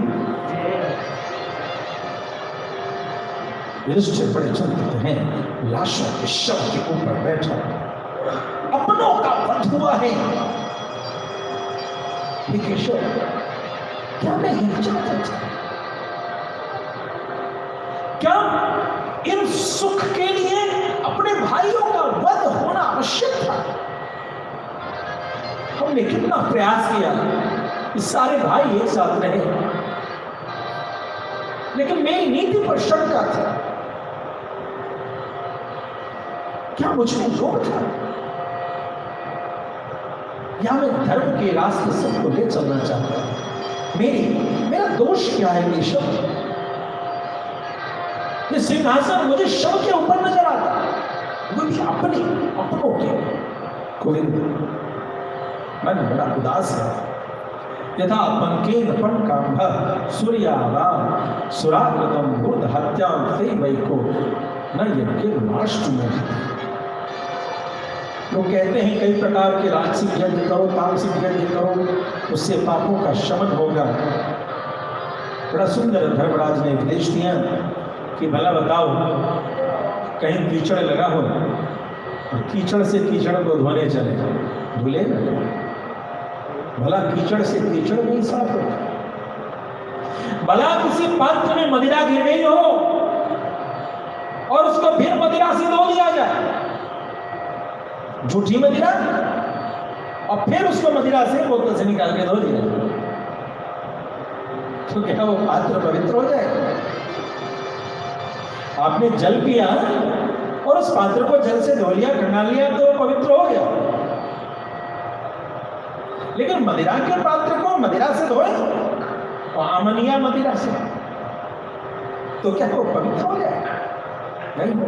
ठीक इसी प्रकार से सांसारिक दोषों को सांसारिक कर्म से पुनः धोने की चेष्टा, केशव, यह संभव नहीं होता।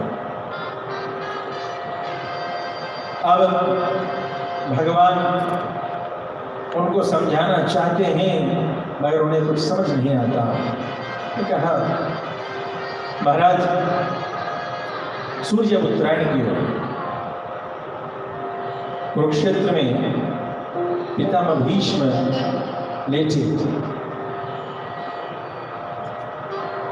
क्यों नहीं हम उनके पास चले? इधर मनी मन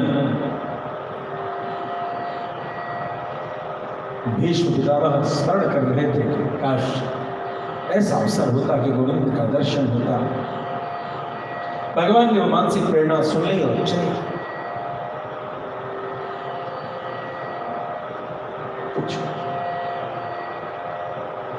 युधिष्ठिर ने तरह अपनी बातों शंका को रखा। पितामह भीष्म मुस्कुराने लगे।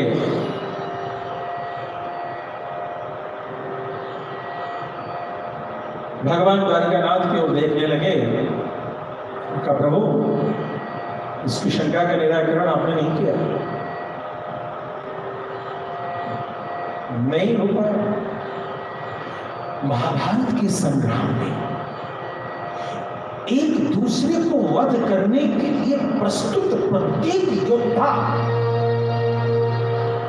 उस बीच में अर्जुन कि प्रश्न और उस प्रश्नों का उत्तर देते हुए प्रशांत अवस्था में कृष्ण, प्रशांत श्रोता और प्रशांत वक्ता। लेकिन आज युधिष्ठिर, क्योंकि युधिष्ठिर में भाव है छोटा भाई है, तो छोटा मान लिया तो गुरु कैसे बने?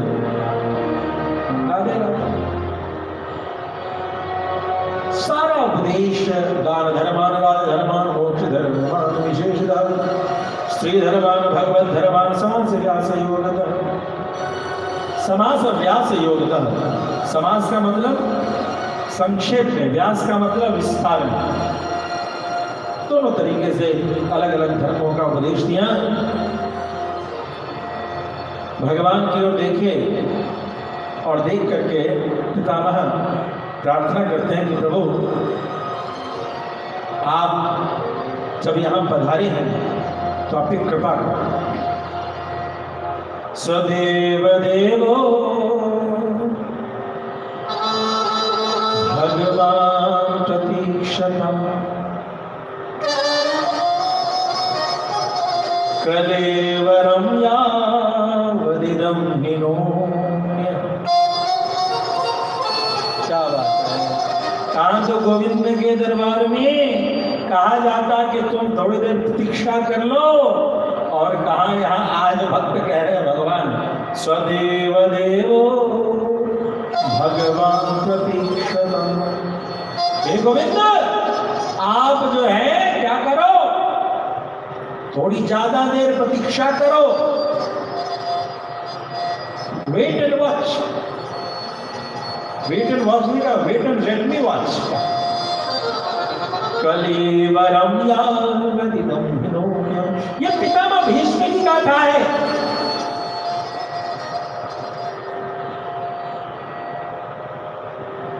पितामह भीष्म की गाथा अद्भुत है कि भगवान को कह दिया रुक जाइए। ये वो भगवान है जिनके जन्म पर कभी सूर्य रुकता है, कभी चंद्र रुकता है, कभी कोई रुकता है। जब महाराज होती तो एक ब्रह्म रात्र, ध्यान देंगे क्या हुआ, एक ब्रह्म रात्रि का निर्माण कर दिया गया महाराज में। काल की गति तो रुक जाए, ऐसे भगवान को कह दिया कलेवरं यावदिदं हिनोम्य।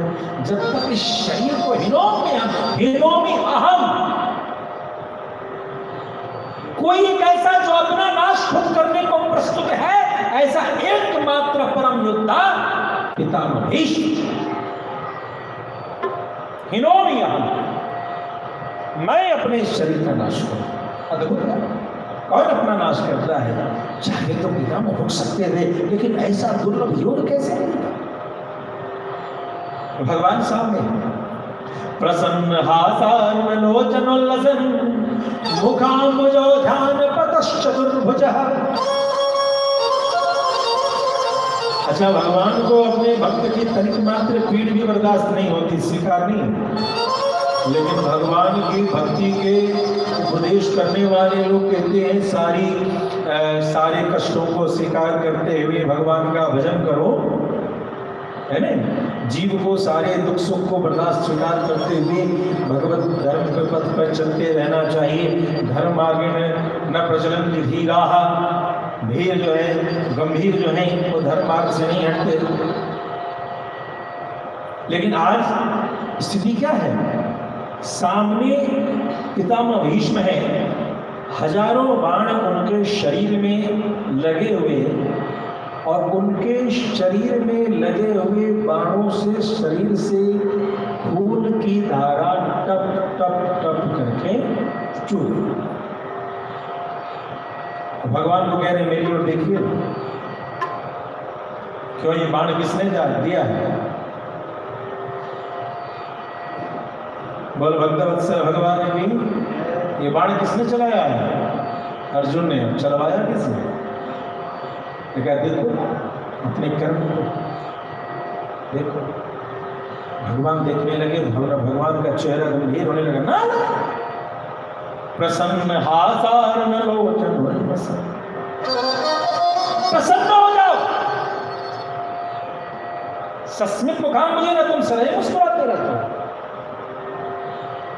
ध्यान देंगे, पूरे रामचरितमानस पढ़ लीजिए, जब भी भगवान मुस्कुराए तो कोई न कोई लीला कर रहे हैं। बोलिए भक्तवत्सल भगवान की। भगवान की मुस्कुराहट मतलब सृष्टि में कोई विशेष लीला, जहां जहां मुस्कुराहट की चर्चा है अद्भुत लीला होने वाली है।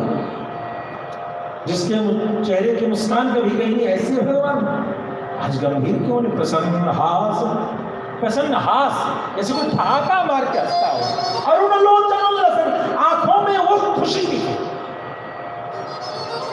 एक तरफ भक्त के शरीर से टप टप गिरता हुआ खून, और एक तरफ भगवान को कहते मुस्कुराओ। भगवान की आज धर्म की परीक्षा है। जब भक्त, कई ऐसे भक्त होते हैं जो हृदय में बड़ा भाव होता है भगवान की सेवा करें, ये तो धन्य है कलयुग जिसमें मानसिक पूजा भी भगवान मेरे गोविंद स्वीकार कर लेते हैं। ये तो कई के मन में होता है कि मैं भी 56 भोग लगाऊं, मैं भी भागवत कराऊं, मैं भी भगवान का फूल बंगला करूं, लेकिन ऐसी व्यवस्था नहीं बन पाती कि गोविंद का दरबार सजाओ। और वो उसी कम में ही कहते हैं कि टूटे हुए चावल चूड़े से ही भगवान को भोग लगा रहे होते हैं, तो वह तो पीड़ा है। अपनों के कष्ट को स्वीकार करो। अब भगवान उलझन में है, कितनी देर देखूंगा, कह दिया प्रसन्न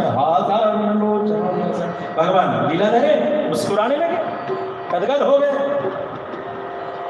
ध्यान पतश्चतुर्भुज, मेरे गोविंद ये 2 भुजा वाला रूप हटाओ, 4 भुजा वाला रूप धारण करो। भगवान चतुर्भुज स्वरूप में धारण होंगे। बोल वैकुंठनाथ भगवान की। और इसी तरीके से कह दिया कि प्रतीक्षताम यावतम, जब तक मैं इस कलेवर को नाश नहीं करता तब तक आप ऐसे रहेंगे, वेट एंड वॉच। और इस तरीके से युधिष्ठिर को सारा उपदेश देने के बाद इसी समय विष्णु सहस्रनाम का उपदेश किया। और इन सब उपदेश के देने के बाद शांति पर्व महाभारत का बहुत विशेष स्थान रखता है, उसी के भीतर के प्रसंग हैं। तो वहीं पर अब पितामह भीष्म अपने बारे में स्तुति करते हुए प्रथम शब्द इति से प्रारंभ करते हैं। इति मते रूप कल्पिता कृष्ण भगवती सात्वत पुंगवे विभूमि स्वसुखमुपगते क्वचिद् विहरतुं प्रकृतिमुपेयुषि यत् भवः प्रवाहः।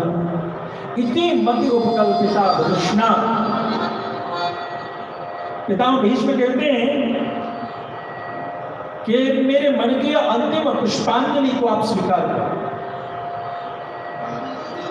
मैं कैसा हूं? स्वनिगम बहाय मत प्रतिज्ञाम करतुम, मत प्रतिज्ञाम ऋतम अधिकम करतुम। अपने निगम, अपने वेद, अपने नियम, अपने संकल्प को त्याग कर दिया और मेरी प्रतिज्ञा कि मैं भगवान के उस रूप का दर्शन करूं कि जब भगवान क्रोध भी करते हैं तो करुणा करते हैं, वह कैसा रूप है? भगवान के क्रोध में भी कृपा है, वह कैसा रूप है? कोई क्रोध करता है तो किसी का नाश करता है, लेकिन मेरे गोविंद मैंने सुना है कि आप क्रोध करते हैं तो वह भी कृपा होती है, वह कैसा अद्भुत रूप है कि आपकी आंखों से कभी कृपा करुणा जाती नहीं, भले आप क्रोध कर रहे हैं। यह कैसा स्वरूप है? और उस स्वरूप को देख करके आए मेरे गोविंद, मुझ जैसा अतिताई कहां मिलेगा? जिन श्याम सुंदर के श्री चरणों को अपने हृदय स्थली पर रखते हुए भी गोपियां थर थर कांपती थीं कि कहीं कन्हैया को कोई कष्ट न हो जाए। आए मैंने बाणों की बरसात कर, मैं ऐसा दुष्ट, ऐसा पापी कि मैंने खून की धारा को गिरते हुए देखा, फिर भी बाण चलाता रह गया, बाण चलाता रह गया, बाण चलाता रह गया। उन जैसा आतताई इस जग में कहां देखने सुनने को मिलेगा? हे गोविंद, धन्य है आप उस आतताई पर भी जिसने शरीर के गिरते हुए खून की धारा पर भी गतोत्तरीय आपका उत्तरीय यह दुपट्टा गिर रहा था, आपके शरीर पर खून के बिंदु थे, और आप मेरी ओर रथ को छोड़ करके दौड़ पड़े, रथ का पहिया लेकर दौड़ पड़े। ऐसे अद्भुत स्वरूप को देखने के बाद भी मैं बाण पर बाण, बाण पर बाण, बाण पर बाण पर मेरे गोविंद उस दास पर भी, उस अकिंचन दास पर भी कृपा करने आ पाए। ऐसा भक्त वत्सल भगवान कौन होगा। प्रेम से भक्त वत्सल भगवान की जय जय श्री राम। श्री कृष्ण गोविंद हरे मुरारे, हे नाथ नारायण वासुदेव। श्री कृष्ण गोविंद हरे मुरारे, हे नाथ नारायण वासुदेव। हे नाथ नारायण वासुदेव, हे लक्ष्मी नारायण वासुदेव। श्री कृष्ण गोविंद हरे मुरारे, हे नाथ नारायण वासुदेव। श्री कृष्ण गोविंद हरे मुरारे, हे नाथ नारायण वासुदेव।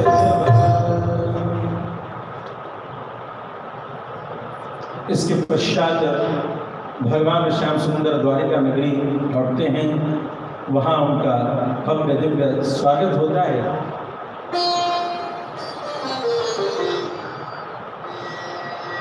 अब भगवान ने विचारा कि सृष्टि चक्र में मेरी लीला अब उपसंहार को प्राप्त हो गई है, अब इस स्थली का त्याग कर देना ही श्रेयस्कर होगा। तो लीला समापन के उद्देश्य से ही सबको लेकर के अपने से कुछ दूरी प्रभास क्षेत्र में गए, द्वारिका से कुछ दूरी, और वहां पर सभी आपस में उनके भाई बंधु लड़ करके मरे। इधर बहुत दिन हो गए, मित्र का कोई संदेशा नहीं आया। भाई सबके तो जो हैं सो हैं, अर्जुन के तो सखा थे। भैया थोड़ा मिल के आऊं क्या? हाँ हाँ जाओ जाओ। अब भैया से, बड़े भैया से आज्ञा लिया और आज्ञा लेकर के आप कहाँ पहुंच गए? द्वारिका नगरी। वहां से प्रभास क्षेत्र गए, वहां पर स्थिति देखी, बड़ी भयानक स्थिति।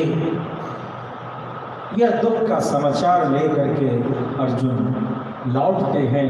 युधिष्ठिर आदि सभी दुखी हैं, द्रौपदी आदि सभी इस बात पर विचार करके परीक्षित को उत्तराधिकारी घोषित करके वहां से सभी लोग बद्र विशाल के माध्यम से उस मार्ग से स्वर्गारोहण की यात्रा करते हैं।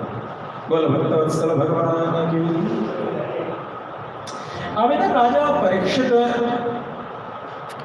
भाई सभी जगह धर्म का प्रचार कर रहे हैं, और प्रचार करते करते महाराज परीक्षित एक बार अपने दल बल के साथ आप चल पड़े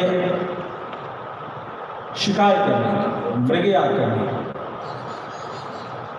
शिकार करते करते प्यास लगी, कोसी नदी का किनारा, और उस जगह पर पहुंच करके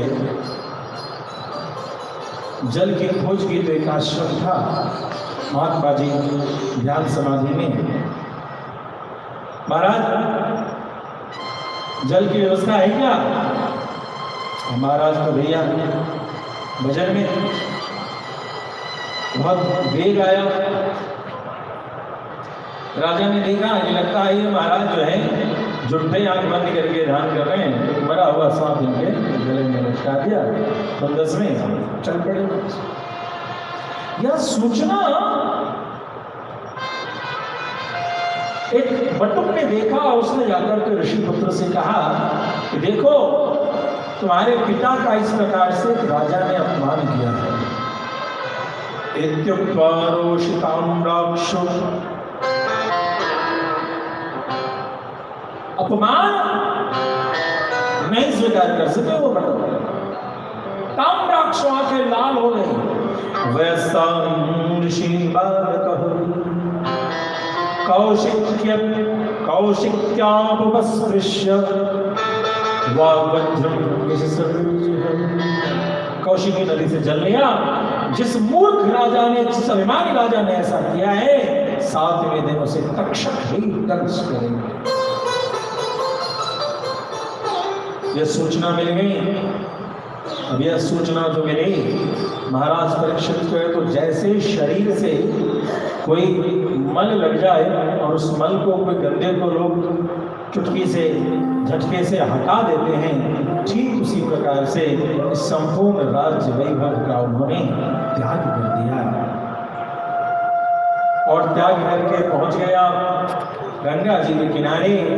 गंगा जी के किनारे बहुत बड़ा समायोजन लग गया। ऐसे धन्य धन्य राजर्षि के दर्शन करने के लिए दूर दूर से ऋषि मुनि लोग आ गए। अब सब में आपस में चर्चा चलने लगी कि क्या करें, कैसे करें, परीक्षित का उद्धार कैसे होगा।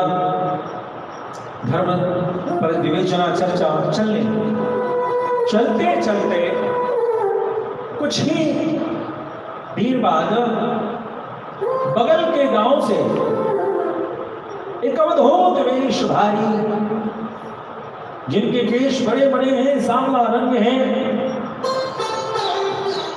बाल बिखरे पड़े, आंखों में गलत मस्ती,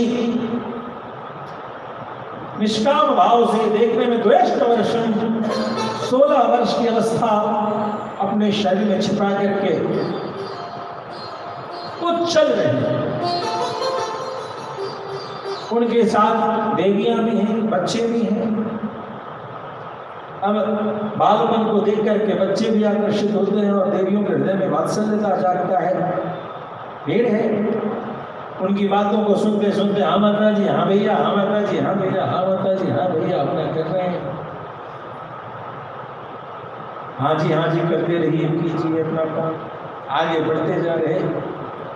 और जब समायोजन की ओर जब पहुंच गए निकट में, तो उन्होंने देवियों से कहा कि देखिए अभी तक तो हमने आपका सुना, थोड़ा भी हमारा भी सुन लीजिए।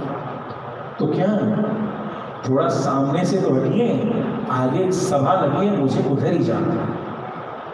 देवियों ने उनकी बात सुनी। भाई बड़ी देर बाद कुछ बोला है तो चलो हट जाते हैं। हटे और जैसे ही उस सभा की ओर जाना शुरू करते हैं, सभा ने अवधूत वेशधारी को देखा कि सारे बड़े जटाजूटधारी, बड़े वयोवृद्ध, बड़े तपस्वी, बड़े ज्ञानी, तेजस्वी, ये सभी के सभी उठ करके खड़े हो गए। प्रेम से बोले सुखदेव भगवान की। अब तो देवियों के मन में थर थर, अरे बाप रे बाप, बाबा जी कहीं श्राप न देते। इनको देख करके तो बड़े बड़े साहब खड़े हो गए, इन बच्चों के मन में भी वो बहे। लेकिन महामना सुखदेव जी ने कहा धन्यवाद, आप भयभीत न हो जाइए, मैं यहीं आ रहा हूं। झट राजर्षि सारी वृत्तियों का त्याग करने योग्य है। ध्यान देंगे, सारी वृत्तियां त्याग करने योग्य है। सेवा वृत्ति का त्याग कदापि नहीं। राजर्षि परीक्षित ने अपने समस्त कर्तव्यों का त्याग कर दिया, लेकिन संत सेवा के कर्तव्य का त्याग नहीं किया। उठे, दौड़ करके गए, आसन दिया, हाथ धुलाया, पैर धुलाया, छनी आदि सब करा करके स्थान दिया और स्थान दे करके चरणों पर बैठ करके प्रणाम किया। गुरुदेव प्रणाम, गुरुदेव प्रणाम। क्या बात है। एक राजा जो कभी स्वर्ण की थाली में बड़े बड़े राजभोग लेकर के किसी संत की सेवा करता था, आज उसके पास देने को हाथ में सिर्फ और सिर्फ गंगा जल है। बोल भक्तवत्सल भगवान की। क्या है हाथ में? गंगा जल है। गंगा जल के सिवा और कुछ नहीं है राजर्षि परीक्षित के पास। लेकिन उस गंगा जल को भी पूर्णमिदं मानता हुआ समर्पित करता है।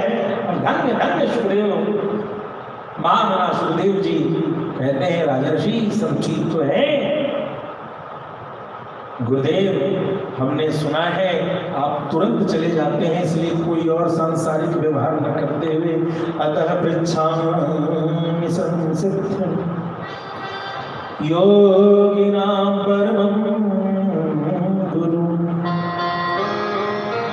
पुरुषस्य हयत्कार्यं म्रियमाणस्य सर्वथा यच्छ्रोतव्यमधोतव्यं यत्कर्तव्यं विप्रभो स्मर्तव्यं भजनीयं वा ब्रूहि यद्वा विपर्ययम् नूनं भगवतो ब्रह्मं गृहेषु गृहमेधिनां न लक्ष्यते अवस्थानभेदोर्हनं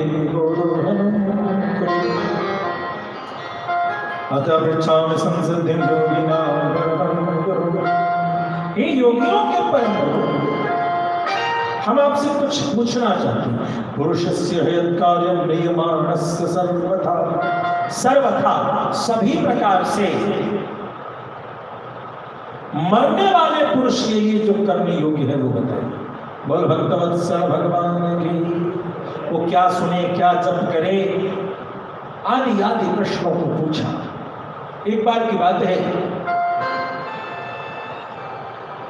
भाष्यकार रामानुज स्वामी जी प्रवचन कर रहे थे वाल्मीकि रामायण पर। राम नामैव नामैव मम जीवनम् कलौ नास्त्यैव नास्त्यैव नास्त्यैव गतिरन्यथा। कलयुग में राम नाम के जपने के सिवा दूसरा कोई भी सरल और सटीक मार्ग नहीं है। चलिए राम नाम बोलो, राम नाम बोलो। अब एक गूंगा, बहरा नहीं था, सुन रहा था। एक बार राम बोलो, बारक राम, एक बार नहीं।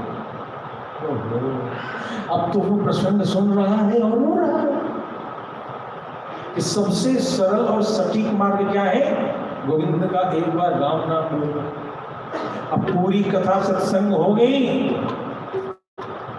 स्वामी जी उतरे, देख रहे हैं रोता क्यों था मैं, क्या बात?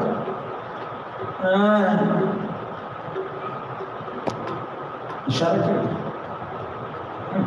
आपका जो आज का लेक्चर था वो शाश्वत लेक्चर नहीं था। सभी देश, सभी काल, सभी परिस्थिति में जो प्रमाणित हो वही सनातन धर्म है, वही भागवत धर्म है। पूरा लेक्चर ही मेरे लिए यूजलेस। मतलब राम नाम तो जग का उद्धार करे न करे वो तो बाद का, मेरा उद्धार नहीं कर सकता। तो ये अमोघ कैसे हो गया?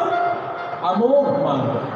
जैसे उसने आ करके बोला, स्वामी जी समझ गए कि ये कहना क्या चाहता। सुनो सुनो सुनो, अब प्राइवेट वाली बात बताएंगे। चौकी चौका में अंतर होता है। बोलो भक्तवत्सल भगवान की। चौकी चौका वाली कहानी तो बताइए, वो तो जग प्रसिद्ध कहानी। कक्ष में ले गया, कक्ष को, कपाट को बंद कर दिया। अब कुरेश स्वामी ने देखा कि कौन सा प्राइवेट रहस्य बताना है, तो वो दरवाजे पर खड़े हो गए चौकीदारी कर। सुन रहे हैं भीतर का संवाद। स्वामी जी ने कहा क्यों तुम गूंगे हो तो तुम राम नाम नहीं बोल सकते, इसीलिए रो रहे हो? तो हाँ, अब मैंने तो पूरा प्रवचन आज यही किया कि राम नाम बोलो, सबसे सरल सबसे सटीक हो, और तुम्हारा मोक्ष तुम्हें लगता है नहीं, तुम्हारे मोक्ष का दूसरा क्राइटेरिया अपने चरणों की ओर दिखाया। मोक्ष मूलम गुरु कृपा। तुम आचार्य के चरणों की सेवा करो तो तुम्हें मोक्ष मिलेगा। जो कुछ न कर सके वो आचार्य की, संत की, भक्तों की सेवा तो कर सकता है। वह सेवा करो, तुम्हें उसी से मोक्ष मिलेगा। कैंकर्य लक्षण विलक्षण मोक्ष राजो रामानुजो विजयते गति राज राज। विशेष लक्षण क्या है? कैंकर्यता का। कैंकर्यता का लक्षण नहीं छोड़ना है। माला छूट जाए, ध्यान धारणा समाधि छूट जाए, लेकिन प्राप्त अवसर सेवा का है वह नहीं छूटना चाहिए। अब तो ये बात सुनते हुए कुरेश स्वामी बाहर सुन रहे थे, उनको तो क्या कहते हैं कि वो एक तरीके से वो फेंट होने लगे, चक्कर आने लगा। गुरुजी ने मुझे तो पढ़ा के बावड़ा बना दिया, इतना मोटा मोटा पोथी। द्वार खोले तो देखे कुरेश स्वामी वहाँ रो रहे हैं और लग रहा जैसे मन व्याकुल है। स्वामी जी, जब मोक्ष आपके चरणों में ही था तो मुझे इतना पढ़ाया क्यों? हृदय से लगाते हुए बोला, इसलिए पढ़ाया कि मेरे समान तू भी बन जाए, तू भी किसी के मोक्ष का कारण बन सके, इसीलिए तुझे शास्त्र पढ़ने की बात की। तेरे मोक्ष के लिए नहीं, तू किसी और को कुछ दे सके। स्वामी विवेकानंद जब ध्यान के लिए हिमालय में जाना चाहे तो रामकृष्ण परमहंस स्वामी ने कहा, ना ना ये मत करना, तुझे यहीं रहना है। समय आया, दुर्योग ऐसा आया, परमहंस चले गए। अब स्वामी विवेकानंद विचलित से हो गया, मैं क्या करूं? मेरी जाने की इच्छा हिमालय में है, लेकिन आचार्य मेरे गुरुदेव ने कहा यहीं रहना है तुझे, हिमालय की कंदराओं में नहीं जाना है तुझे। मैंने तुझे जग के लिए तैयार किया है, तेरे लिए तुझे तैयार नहीं किया। इस बात से उलझनों में गुजारते समय धीरे धीरे काशी के बगल में पावाहारी बाबा है गाजीपुर, वहां पहुंचे। जो एक पाव ही भोजन दिन भर में पूरे जीवन पर्यंत करते थे, पावाहारी उनका नाम था। उनके यहाँ पहुंचे, उनको प्रणाम किया। उलझे हुए नरेंद्र बोला, क्या बात है बेटा? तो ऐसी ऐसी ऐसी अपने जीवन की अनुभूति बताई। तो बोला कि सुनो, तुम्हें अपने साधना पर अभिमान नहीं करना चाहिए। जिस गुरु ने तुझे साधना का मार्ग बताया, वह गुरु ही तेरे मोक्ष का ठेकेदारी लिए बैठा है, तू निश्चित रह। वहां से काशी आते हैं, काशी से उज्जैन जाते हैं, वहां भाष्य पढ़ते हैं, और उज्जैन से कन्याकुमारी जाते हैं। और इस पर्वत पर जो कन्याकुमारी गए होंगे, वहां जाकर के वहां मंदिरों को देखते देखते उस शिला पर देखना तो लगेगा जैसे युग युग से यह शिला नरेंद्र की प्रतीक्षा करता। अद्भुत शिला है, सभी ओर से समुद्र की थपेड़े, और सभी ओर से समुद्र के थपेड़ों के बीच में बैठ करके नरेंद्र चिंतन करते हैं, यह अध्ययन क्यों, यह तपस्या क्यों, यह साधना क्यों, गुरु का आदेश क्यों। और निष्कर्ष मिलता है, संपूर्ण भारत में धर्म की रक्षा करने के लिए स्वामी विवेकानंद आगे बढ़ते हैं। और आज हम सभी उनके कृत्यों को देखते हैं और उससे लाभान्वित हो रहे हैं। जहां इस देश को जाहिलों का देश प्रमाणित किया जा रहा था, उस जगह पर जाकर के उन्होंने प्रमाणित किया कि जाहिलों का देश नहीं है। वहां बहुत सारे मिशनरीज फंड कलेक्ट करके कि वहां जाहिल हैं, मूर्ख हैं, वहां जाहिल है, वहां मूर्ख है, हमें उन्हें एजुकेट करना है। इस नाम पर वहां के बड़े बड़े व्यापारियों से धन ला करके यहाँ पर कन्वर्जन का पैसे के बल पर खेल खेला जा रहा था। उस संपूर्ण खेल को वही उनके गढ़ में जाकर के डंके की चोट पर की दिशा बदलने वाले स्वामी विवेकानंद बने। अस्तु पुरुषस्य यत् कार्यम म्रियमाणस्य सर्वदा। मरने वाला क्या करे, वो कैसे मरे, जल के मरे, कट के मरे, कैसे मरे। प्रश्न यानी मरने वाला क्या करे। मेरे पास गुरुदेव समय बहुत कम है, इसलिए व्याकुलता से पूछा है। महामानव सुखदेव जी मुस्कुराने लगते हैं। वरियामीशते प्रश्न कृतो लोकहितो निपत् आत्मविद सम्मतः श्रोतव्या दिशु यः पर। तेरा प्रश्न बड़ा ही सुंदर है, तेरा प्रश्न बड़ा ही अलौकिक है। यह अध्यात्म के रस से युक्त प्रश्न है। श्रोतव्या दिशु यः पर, सभी सुनने वाली चीजों में से जो श्रेष्ठ है वह इस प्रश्न का उत्तर है। सुनो, जन्मलाभ परः पुंसाम अन्ते नारायण स्मृति। जन्मलाभ क्या है? अंत में नारायण का स्मरण, यही जन्म का लाभ है। अंत में नारायण का स्मृति हो जाए, सुमिरन हो जाए। अब ये अंत शब्द बड़ा ही गंभीर, अंत का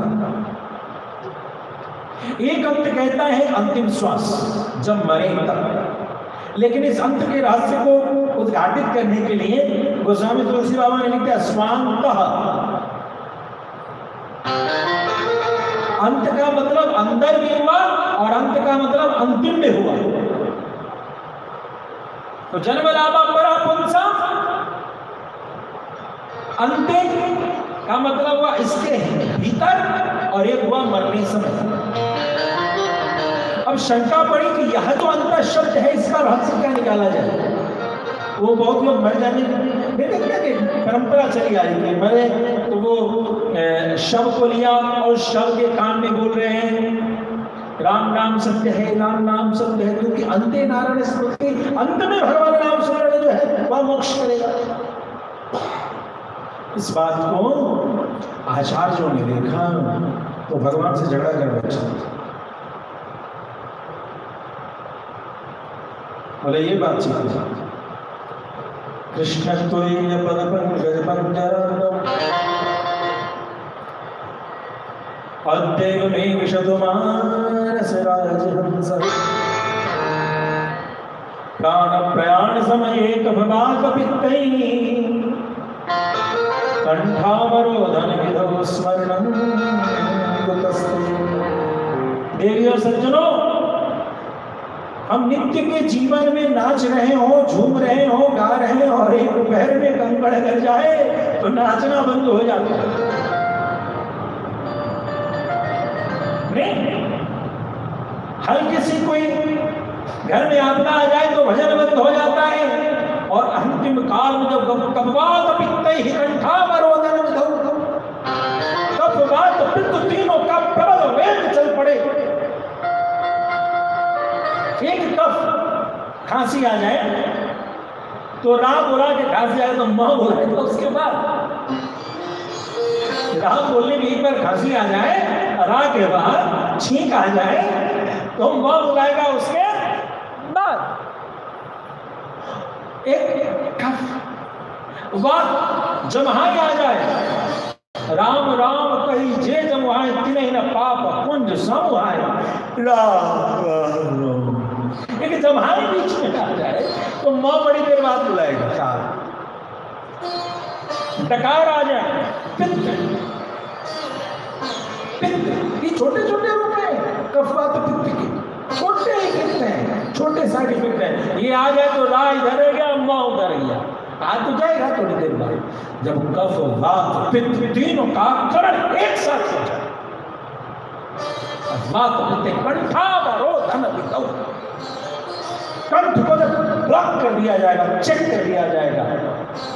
मस्तिष्क सोच कुछ और रहेगा, अगर शरीर कुछ नहीं कर पा रहा होगा, यहाँ से सिस्टम ब्लॉक कर दिया जाए, तब क्या होगा। स्मरणों उपस्थे, हे गोविंद, ये झूठ की बात छोड़ो, तुम्हारा स्मरण कोई करने वरने वाला नहीं है। अद्यैव मे विशतु मानस राजहंस, या तो संत वाली बात को आज कर लो और या तो आज जीवन का अंत ले आओ, क्योंकि आज ही तुम्हारे श्री चरणों में मेरी प्रीति लगी है। अंत स्थिति का मतलब है या हृदय के अंत में स्वांता सुखाय तुलसी रघुनाथ गाता भाषा निबद्ध मति मंजुल मातरोति। बाबा तुलसी ने भी कह दिया, हृदय के अंतरात्मा की गहराइयों में भगवान का मन वचन कर्म इन तीनों का त्याग करते हुए, इन तीनों के कर्तृत्व भोक्तृत्व ज्ञातृत्व शक्ति इन सभी का समर्पित करते हुए जिस समय भी अंतरात्मा से गोविंद का स्मरण कर लोगे, भगवान उसे स्वीकार कर लेंगे। मेरे भगवान ने कहा कि द्रौपदी ने जो एक बार चीर हरण के समय जो हरि शब्द कह दिया, हो कृष्णाच्युत हो कृपालय हरे, हो पांडवानां सखे क्वासी क्वासी सुयोधनाद प्रदान घोर क्षमा मातुराम इत्युक्तोक्षय वस्तु संभृतम यो भागयद्रौपदी यात्राण परायण स भगवान नारायण मेरति। जैसे उसने मुझे हे गोविंद कहा, कभी किसी ने पूछा नहीं है तुम कहते तो हो नीति न्याय की बात, हो बड़े बेईमान, क्यों? सबकी बातें आती हैं तो बड़ा वो फाइल जैसे लेकर के बैठता वैसे बैठते हो, लेकिन जब द्रौपदी की बात आती है तो तुम कोई पोथी पत्रा लेते नहीं। द्रौपदी ने जो किया वो सही, द्रौपदी ने जो सोचा वो सही, द्रौपदी ने जो कहा वो सही। तो ऐसा क्यों कहते हो? बोला कभी कर्जदार भी कभी तराजू लेकर बैठता है। कर्ज कौन सा कर्ज? अरे उस जगह उस रंगभूमि में जब द्रौपदी ने अपने शील का भी त्याग मेरे लिए कर दिया, अपने आंचल का भी त्याग मेरे लिए कर दिया, और उस समय तो हे गोविंद कर दिया, हे अच्युत कर दिया, उस एक गोविंद नाम का कर्ज मैं कई बार द्रौपदी के लिए समर्पित होता रहूं, फिर भी उस कर्ज को मैं पूर्ण रूप से नहीं चुका पाऊं। अतः ज्ञातृत्व शक्ति, कर्तृत्व शक्ति, भोक्तृत्व शक्ति, इन तीनों शक्ति का समर्पण त्याग करते हुए उस अवस्था में मन वच क्रम वाणी छाड़ी सयानी शरण सकल सुरजू था। जब मन वचन कर्म सभी के सयानेपन को त्याग करके गोविंद को सुमरण करते हैं, यही जन्म लाभ है, यही जन्म लाभ है। इसके बाद महामना सुखदेव जी ने कहा चिंता मत करो, तुम अंत समय में उशासन लेकर के गंगा नदी का स्नान करके पवित्रता के साथ बैठना और भगवान का ध्यान करना, सूक्ष्म ध्यान और स्थूल ध्यान। सूक्ष्म ध्यान क्या है?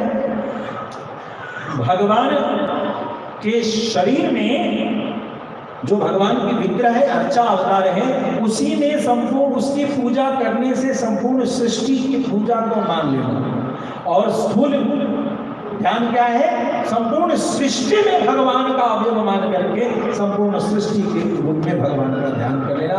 इन दोनों विधियों को बताया है। आगे सृष्टि की कथा से आगे की कथा हम सभी कल की कथा में सुनेंगे। आइए भगवान के ध्यान का महत्व क्या है, उसकी महिमा का गायन करते हुए आज की कथा हम सभी यही विश्राम करें। बोल भक्तवत्सल भगवान की। ध्यान घन श्याम का, ध्यान घन श्याम का दीवाना बना देता क्या हो? ध्यान घन श्याम का दीवाना बना देता, ध्यान घन श्याम का दीवाना बना देता, ध्यान घन श्याम का दीवाना बना देता है, ध्यान घन श्याम का दीवाना बना देता है। बाकी दुनिया को भी, बाकी दुनिया को भी वीराना बना देता है, बाकी दुनिया को भी वीराना बना देता है, ध्यान घन श्याम का दीवाना बना देता है, ध्यान घन श्याम का दीवाना बना देता है।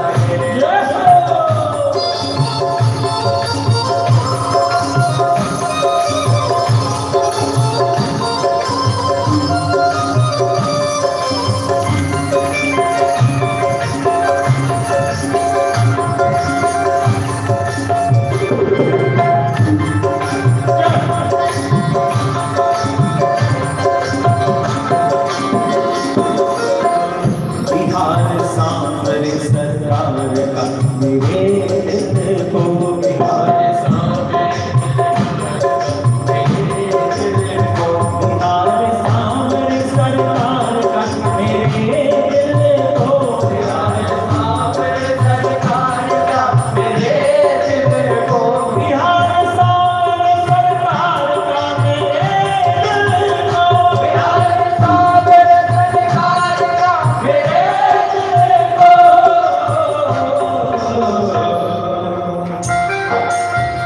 कभी गोकुल, कभी गोकुल, कभी बरसाना बना देता है, कभी गोकुल, कभी बरसाना बना देता है, ध्यान घन श्याम का दीवाना बना देता है, ध्यान घन श्याम का दीवाना बना देता है।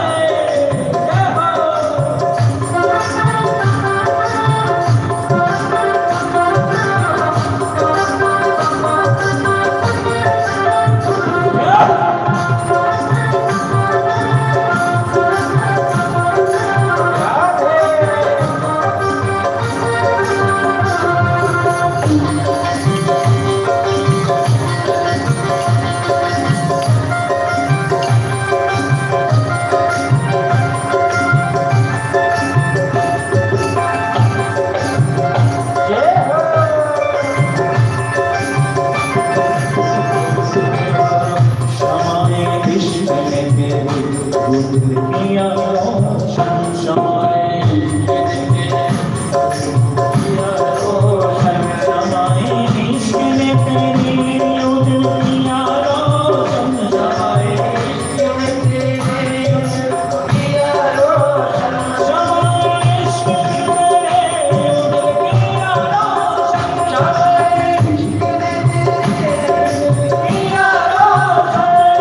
आरती प्रारंभ होने वाली है।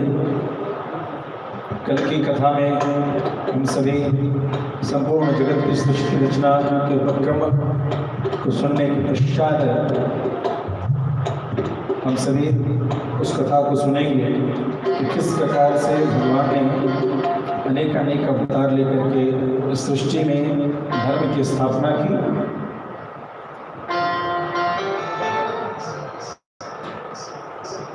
सभी लोग अपने अपने स्थान पर खड़े हो जाएंगे। भागवत भगवान की श्रद्धा सुमन के साथ आरती करेंगे। ओम अग्ने जलमलिने नमारत्नेश्वरे नमः। सर्वोपचारार्थे गन्धाक्ष पुष्पाणि समर्पयामि। हरे ओम मायेदगुं हवेः प्रजानानां मे अद्भुतशरीरगुं सर्वगणगुं स्वस्तये आत्मजने प्रजाजने वसुजने लोकजन्य भयजने अग्रेहिं प्रजां बहुलां मे करोद्वन्नं वयोरेगो अस्मासुधंसो श्याम क्षमा की श्याम क्षमा की श्याम क्षमा की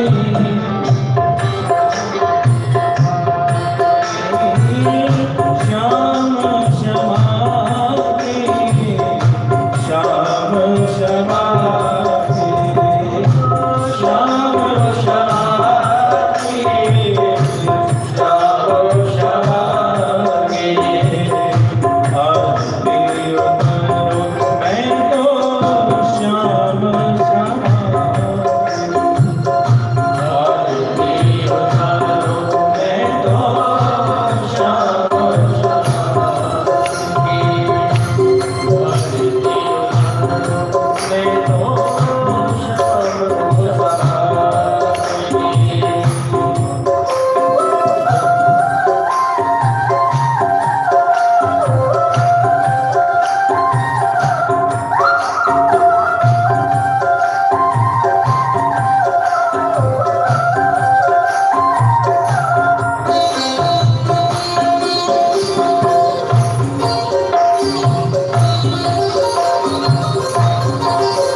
तन्नो दन्ति प्रचोदयात्।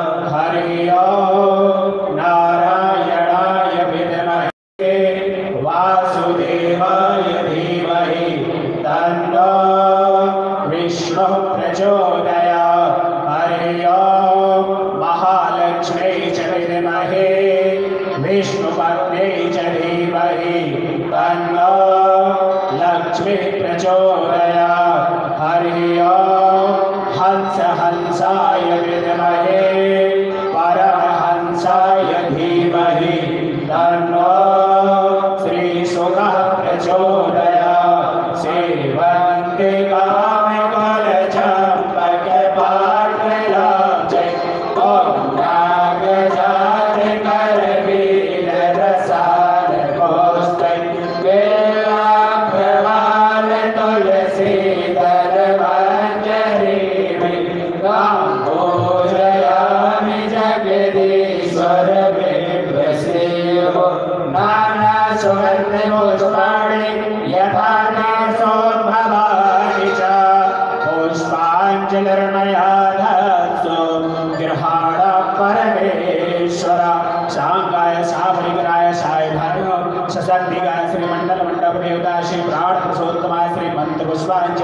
समर्पयामि।